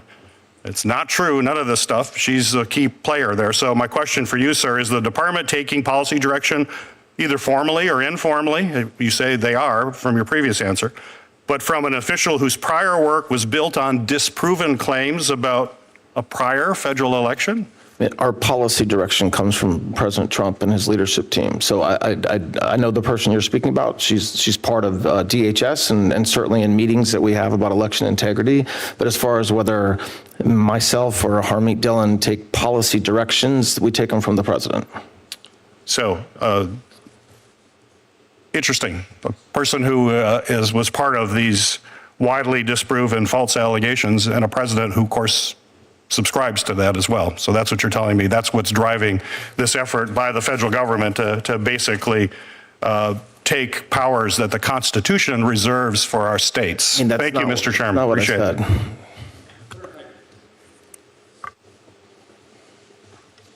Thank you, Mr. Chairman. Welcome, General Blanche. Thank you. General Blanche, last week I took this topic up with Director Patel. I'd like to revisit it with you. That has to do with the work that's taking place in various jurisdictions across the country to make them more safe. And I want to commend the department for the work on Memphis Safe. The task force there has resulted in a 43% decrease in violent crime since the operation commenced. I think it's a shining example of what happens when you have state and local governments cooperating with the federal government, and the dramatic improvements that we've seen in violent crime and enhancing safety are really very much appreciated. I just wanted to ask you to take a few minutes and walk us through the whole of government approach that you've taken and how that's been executed, and from that, what lessons we might learn that could be applied to other jurisdictions. Thank you, Senator. Yes, in your state, the Memphis Task Force is one of the shining stars of law enforcement over the past year, also DC as well. And the way that it works is that we no longer care about stats within an agency, the FBI, DEA, Marshals, HSI, state and local. It's just one government. It's a one government approach. So what happens in Memphis and what should happen in every city in this country is every day law enforcement gets together in a room and they decide who they're going to go out and get that day, whether it's someone wanted for murder, rape, any other burglary, whether it's just somebody who has a warrant out for their arrest, and then they focus on doing it. And they do it if they need a prosecutor to write a warrant, they go to get the prosecutor to write a warrant. If they need a state DA to help because it's a state charge, they get the state DA's office. And what you saw, you just described the reduction in crime, but you have streets in Memphis now that were unwalkable 6 months ago, and that now there was a few new restaurants opening, I heard last week, and that's complete success. I wish we could do what we were able to do in Memphis in every city in this country. Could we stay on that for just a moment? Because yes. I understand that there are other jurisdictions in the United States that are refusing to cooperate. Is there anything that we could do, any tool that we could provide to help you with this, with these non-compliant jurisdictions? Look, I think one thing we can do is just keep on showing the American people what it looks like when you do it right, and hopefully these local politicians that are doing it wrong will be shamed into doing it right. We also are in many cases filing lawsuits against some of these cities where they're actually violating the Constitution and violating federal law in the way that they're treating federal law enforcement and the work that federal law enforcement is doing. But all I can do as the acting Attorney General is offer everybody that we will work as hard as we can with our law enforcement to work with the state and locals to combat crime. Thank you. And that's what President Trump ordered me to do, and that's what I will continue to do. Well, thank you for that. I would just like to show my colleagues I get a daily report on the results of what's happening in Memphis from your team and many others, and it's quite impressive. The accountability makes a real difference. I'd like to turn to another issue, though, one that's deeply concerning. I think it is concerning to me. It should be concerning to every American, and that's bringing to light what happened under the previous administration, the Biden Department of Justice, when they weaponized the extraordinary powers of your department with Arctic frost. If you think about it, they used this Arctic frost to persecute the president and also go after his closest allies, including me. And I was shocked to find out last year that under President Biden, the DOJ had secretly obtained my phone records from Verizon. And even though Verizon was obligated to let me know that, they chose not to. And when I brought the problem to Verizon's attention, all they've done is tried to stonewall me. And we've brought it before the FCC in the form of a complaint. Again, Verizon simply continues to stonewall. And if I think about what Verizon with the Biden DOJ did, they specifically chose to ignore the fact that nothing can or should stop a phone provider from notifying a member of Congress when their constitutional rights are being violated, as mine were violated. It turns out that Verizon's chief legal officer, Vandana Venkatesh, used to work for Henry Waxman, one of the most partisan players up here. And she, as the general counsel, I'm seriously concerned, at least, that Ms. Venkatesh and Verizon may have collaborated with their friends at the Biden DOJ. They never told me or my colleagues about it because they might have been worried that the truth would come out. They might have been worried that that would endanger their plans to make a $20 billion acquisition of Frontier Communications. It's contemptible, it's damning, but I think there may have been a real reason there. I want justice to be done here, and I really would appreciate your help getting to the bottom of it. So here's my question. Can I get your commitment that the DOJ will work with me and my colleagues, Senator Grassley and Senator Johnson, in bringing full accountability to this abuse of power? Absolutely. And obviously, Senator, one way we do that is by the work we're doing to make sure you all get your oversight responsibilities as much as you deserve, to get the materials that we're reviewing and collecting, but then also in proactively the work that we're doing to make sure that what happened never happened again. I mean, understand that there are times when we subpoena phone records, we do not want the bad guys to know that we did it because we're still investigating. But the idea that could be done to a United States senator and that it would be okay for a prosecutor to just do it, not even a scintilla of evidence anybody did anything wrong, and then not provide notice to is in some ways the worst form of abuse by the Department of Justice. Well, in fact, there's a constitutional ban, and I think a first-year law student should know that. You know, when AT&T was requested to provide the same records, they saw the constitutional problem. Right. They stopped. Verizon was willingly handing over my records and those of other my colleagues.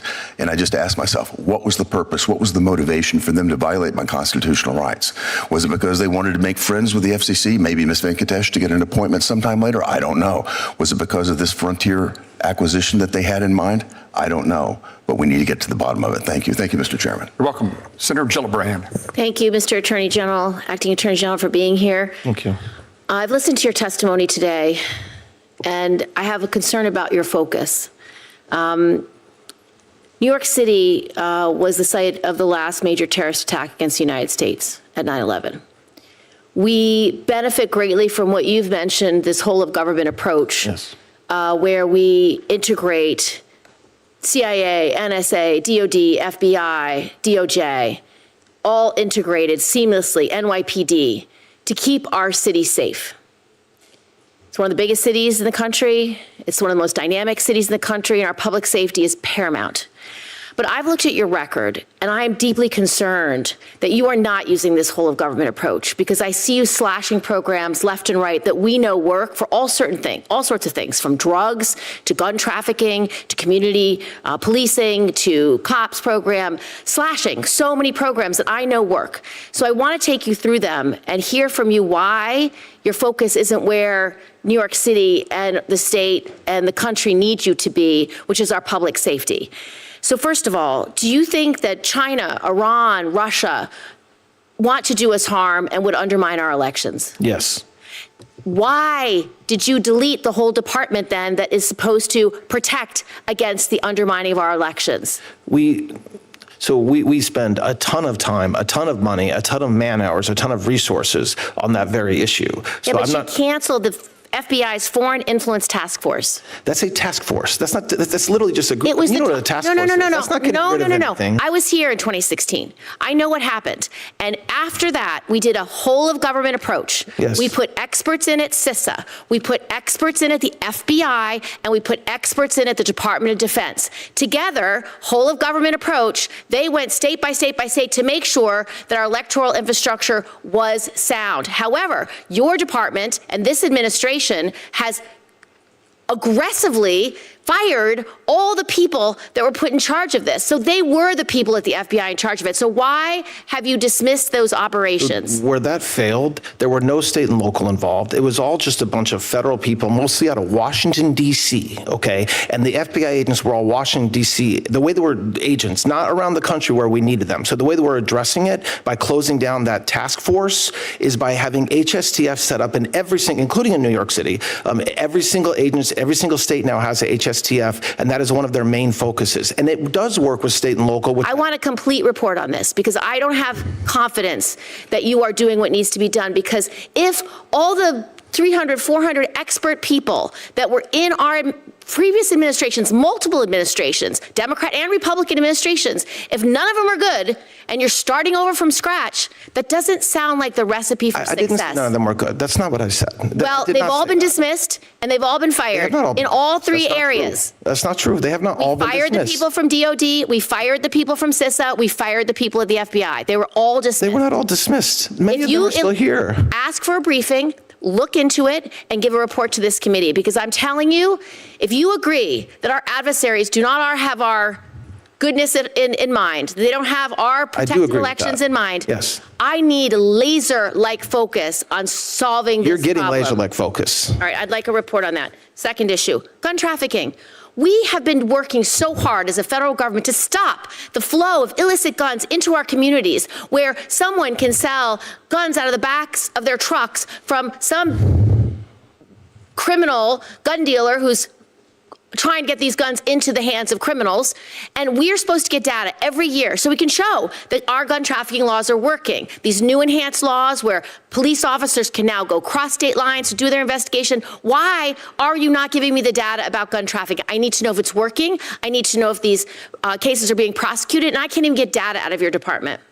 Well, the cases are being prosecuted. We did. Will you give me the data so I can assess it? I don't know what data you're talking about. I'm just The number of weapons that have been seized, the number of cases that are being prosecuted. We keep track of how many weapons have been seized that are trafficked, and I'm waiting from your department over a year to get that data. To the extent there's data that we're required Will you send it? Okay, next point. Okay. I got like 5 points. I only get 5 minutes. Next point, community violence intervention grants. You are slashing these community violence intervention grants. They work. We know they work. One of them was to New York for $4.2 million, slashed. It prevents youth violence. These are programs that are working. Did you analyze whether this program was working before you slashed the funding? Yes, there's still a ton of funding for those programs. Not the ones in New York. You just deleted them. Delete. It's shocking. It wasn't delete. That okay, is well, absolutely 4.2 was deleted for the Local Initiative Support Corporation that funds. It's not a deletion. It's just that we're not seeking funding for it through this exact No, process I'm for that seeking funding for it. I've asked for the money, and we've gotten grants for this, and you've just suspended this grant program. I'm happy to work with you to make sure we're spending the grant money in the right way. I don't have any more time, but there's a community-oriented policing grant cuts as well, the COPS funds. This is something our police officers and our community policing development micro grants, they benefit from it. De-escalation training grants, programs that work. Our police officers need it. And then drugs. We have an anti-heroin and anti-methamphetamine task force, and we need to be funded, and it's not being funded. So It is being funded, absolutely. There's a different amount of funding, but it is being funded. No, you've eliminated funding for both the anti-heroin, anti-methamphetamine task force. So I'm sorry, which is the task force that stops the trafficking of heroin, fentanyl, and the very long word I can't pronounce. I mean, Senator, there's nothing more important to President Trump and to this Department of Justice than combating the illegal flow of narcotics. So to the extent that there is a particular funding revenue stream that is not being funded the same way, I commit to you that it is of the highest priority to combat drug trafficking. Last is the Public Safety Officer Benefit Program. You say, we just had Police Week, you say you stand with law enforcement. When you do not support this program and when these funds are not getting back to the loved ones who have lost their police officer loved one, it is not right. I need you to focus on this. I need you to get this right. We're committed. Thank you, Senator.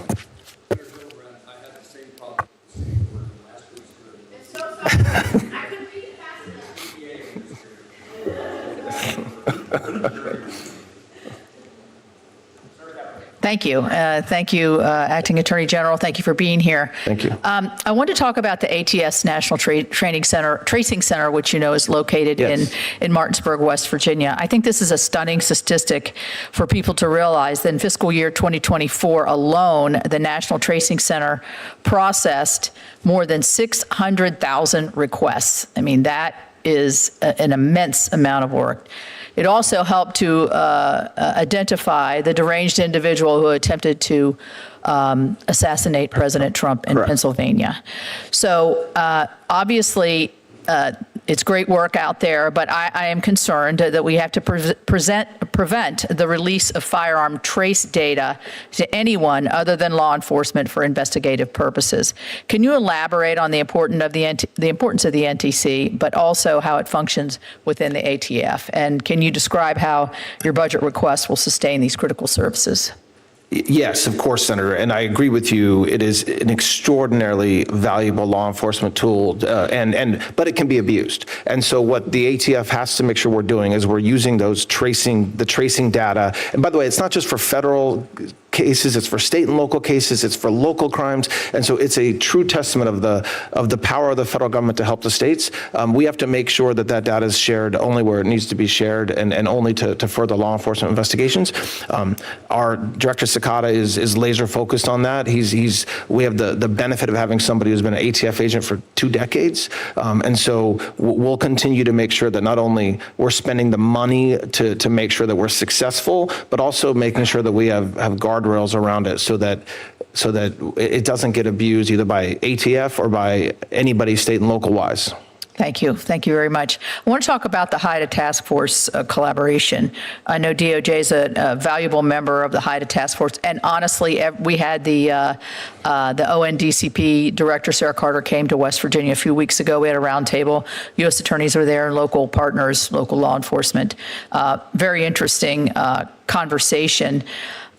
I personally want to see the high-intensity drug trafficking, the HIDTA program, stay within the White House. I know this may not be a decision that you're actively involved in, or because there's always, through several administrations, a desire to move it over to DOJ. Do you have any perspectives on that? And what does this budget have to say about it? Look, I know that President Trump is going to give a ton of money, I think over $11.4 billion to combat the drug crisis, and that includes a lot of money to HIDTA. The way that it's running through the ONDCP now, as opposed to directly to DOJ, doesn't make a difference to the effectiveness that we can have to run in these programs. It hasn't made a difference over the past year. It will not make a difference in the coming years. To the contrary, remember, another big part of the drug fight is DHS and HSI. And so one benefit of having it go through kind of a one higher place is that we make sure we're spending the money across the federal government in the ways that is smart.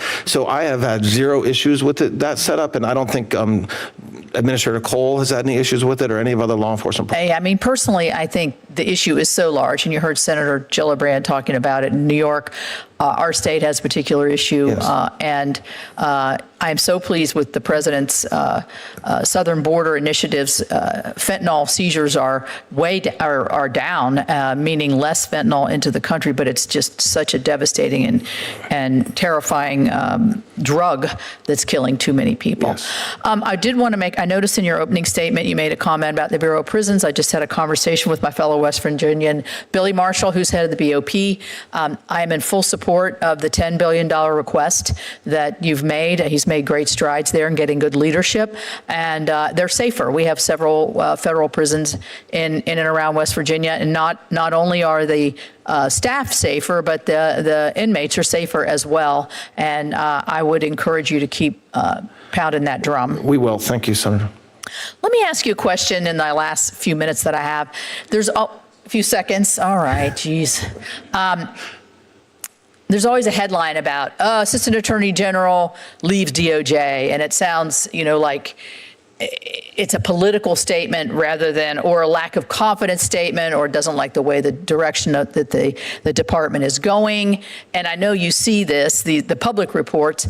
Isn't this the way it's always been at DOJ, people moving in and out, and you yourself were at DOJ at one point before you went into private practice. I didn't know if you wanted to talk about at the upper echelons of your leadership team where you see this going, and is it a political statement, or is it the cost of doing business and ebb and flow of workforce? I think we have a great team, and not only DOJ, but President Trump's entire administration. That necessarily means that sometimes people come in and sometimes people leave. I was a federal prosecutor until I had no money left, and I had to go to the private sector. And I think there's pressures on family, and it's not a political statement. I think the president has assembled a phenomenal cabinet, and the cabinet has then assembled leadership that I think is every day working hard to fulfill the president's agenda, and when it comes to DOJ, to make America safe again. And so my team that works at DOJ, some of them will stay for 4 years, and some of them will probably leave in the next month or two, and that's natural, and all we can do is thank them for their public service and to keep on hiring great people. Thank you for your service. Thank you. Thank you, Senator. Thank you, Senator Capito. We're going to conclude this hearing in just a moment. Senator Van Hollen and I have the practice of wrapping up our thoughts with questions or statements, and then we'll conclude. I'm in a particular hurry to get to the Defense Appropriations Subcommittee to ask questions there. So if I quit explaining what we're going to do, I'll get there sooner. And I now recognize Senator Van Hollen. Thank you. Thank you, Mr. Chairman. Mr. Blanche, in response to Senator Kuhn saying that Capitol Hill police officers were worried that people who assaulted them on January 6th might benefit from a slush fund, you said that couldn't be true because it hadn't been set up. I didn't say it couldn't be true, Senator. I didn't say it couldn't be true. I said it was surprising it was true. Okay. So it is very possible that people have been anticipating getting payments from the administration, people who were part of the attack on the Capitol on January 6th, right? You're asking me to speculate on the possibility of something? Have you not heard of anybody anticipating getting payments from that? No, I haven't. Okay. I don't know what that means, actually. But I won't speculate. I want to put it in the record, submit for the record, a January 2026 Washington Post story, a long story, entitled, "For Many January 6 Rioters, a Pardon from Trump Wasn't Enough." And it goes on to quote, the President of the United States, when asked about these payments, said, "A lot of people in government now talk about it because a lot of people in government really like that group of people," unquote, referring to the January 6 rioters. Are you not aware of that statement from the president? I have never read the Washington Post. Well, I can tell you that there are a lot of people I accept that you read it. For a long time who've been anticipating payments. You're not aware of that? You're telling me there's a lot of people that were anticipating payments? Yes. No. Well, I'm not aware of that. Okay. Well, Mr. Attorney General, you are in a bubble because the reality... Because I don't read the Washington Post? No, Okay. no. Obviously, you should be in touch with some of these folks because I asked you specifically about an individual who had molested kids and been convicted about his anticipation of getting a payment. And you said that couldn't be true. In fact, that was a lie. I want to read you. I didn't say that. I got the transcript right. Good. You said it was obvious. I'm obviously lying in the question because there's no way the person committed to that because the slush fund did not exist. That's what you said. I'm going to read from you, Mr. Attorney General, an affidavit from the Hernando County, Florida Sheriff's Office. And I want you to listen carefully to what this police officer said about this criminal named Andrew, pardoned by the president, now being charged for child molestation. He says, Andrew also told that since he was pardoned for storming the Capitol on January 6, 2021, and he was being awarded $10 million as a result of being a January 6er, Andrew did tell that he would be putting him in his will, referring to one of the victims of his molestation. He would be putting him in his will to take any money he had left over.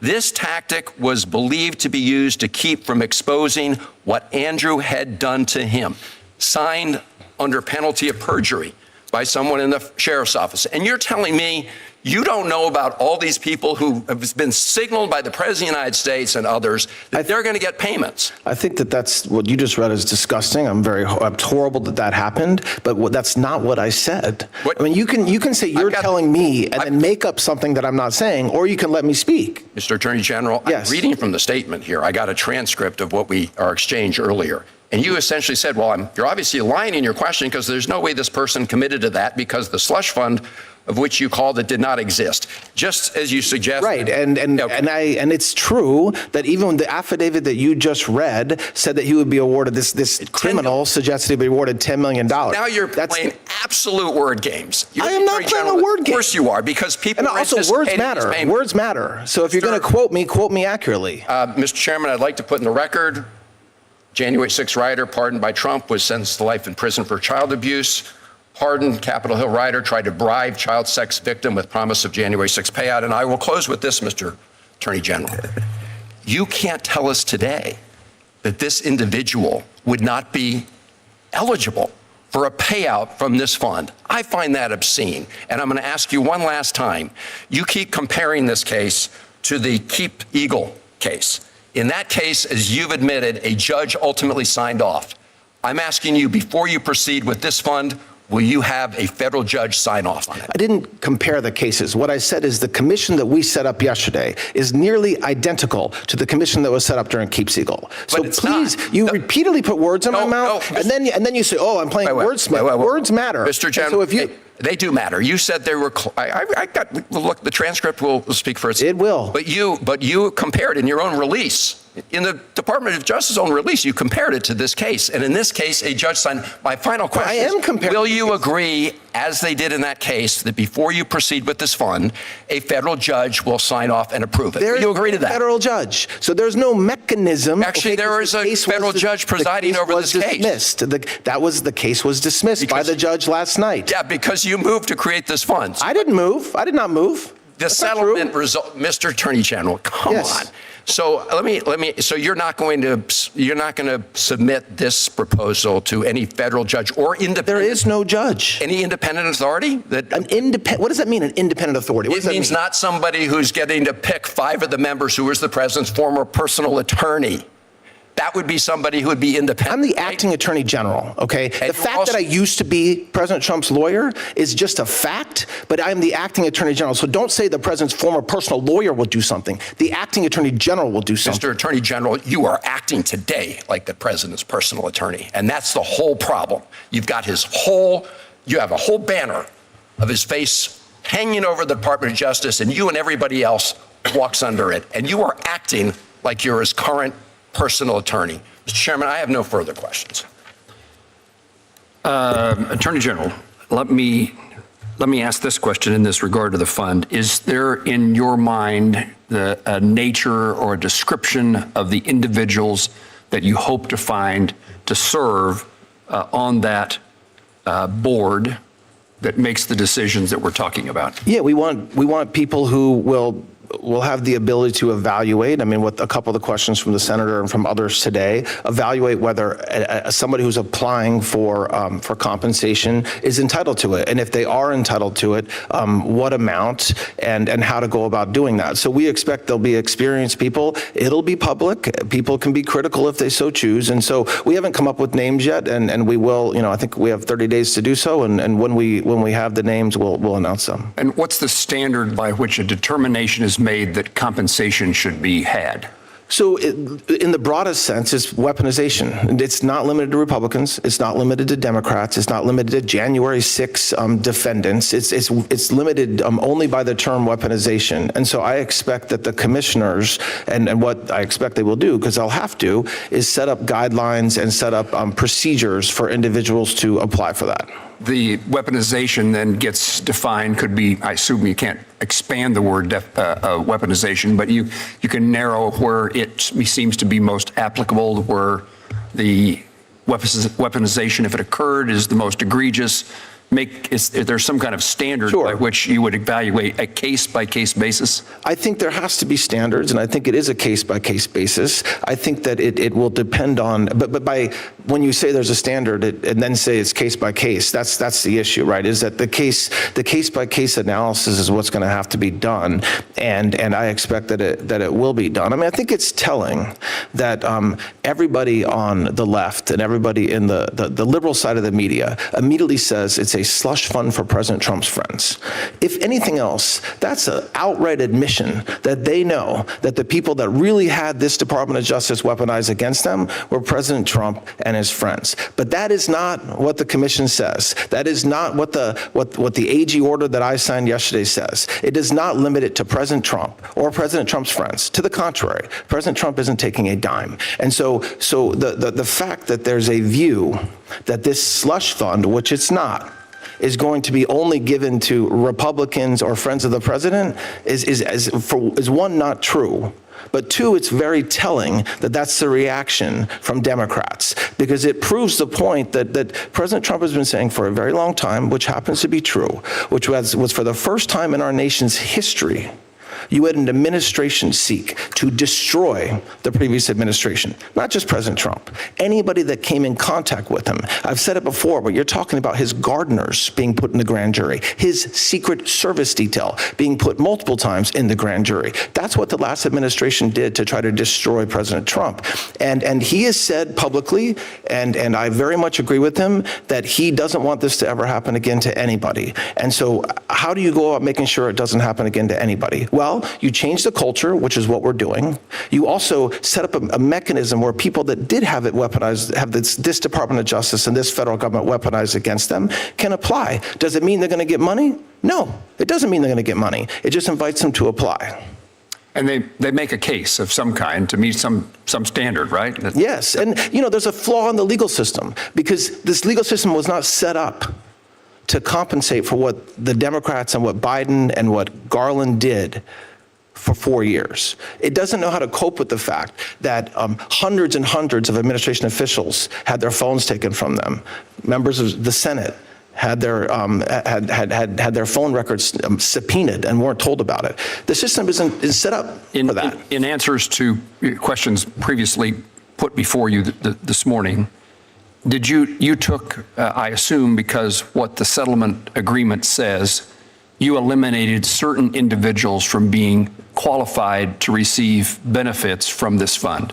What's the list of those individuals? Well, the plaintiffs in the underlying lawsuit have agreed to accept an apology. So that's President Trump and his sons, I believe. And otherwise, there is no limitation. So whether you're Hunter Biden or whether you're another individual who believed they were a victim of weaponization, they can all apply to this fund. And again, it doesn't mean the commissioners will agree. It doesn't mean that they're getting $10 million or whatever was just read a few minutes ago. It just means that you can apply.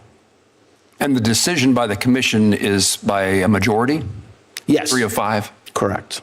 And finally, this issue, while it's of interest to all of us as United States senators, this committee has no jurisdiction over this issue, in a sense, because this is mandatory spending. Have you had conversations with Senator Durbin or Senator Grassley or the Judiciary Committee? I have not had conversations over the past, 24 hours about this. No, I have not. General, anything you'd like to add to what you've said today or take away from whatever you said today? No, just thank you and the committee for their time today. There are no further questions. Senators may submit additional questions for the subcommittee's official hearing record. We request that the Attorney General respond to those questions within 30 days.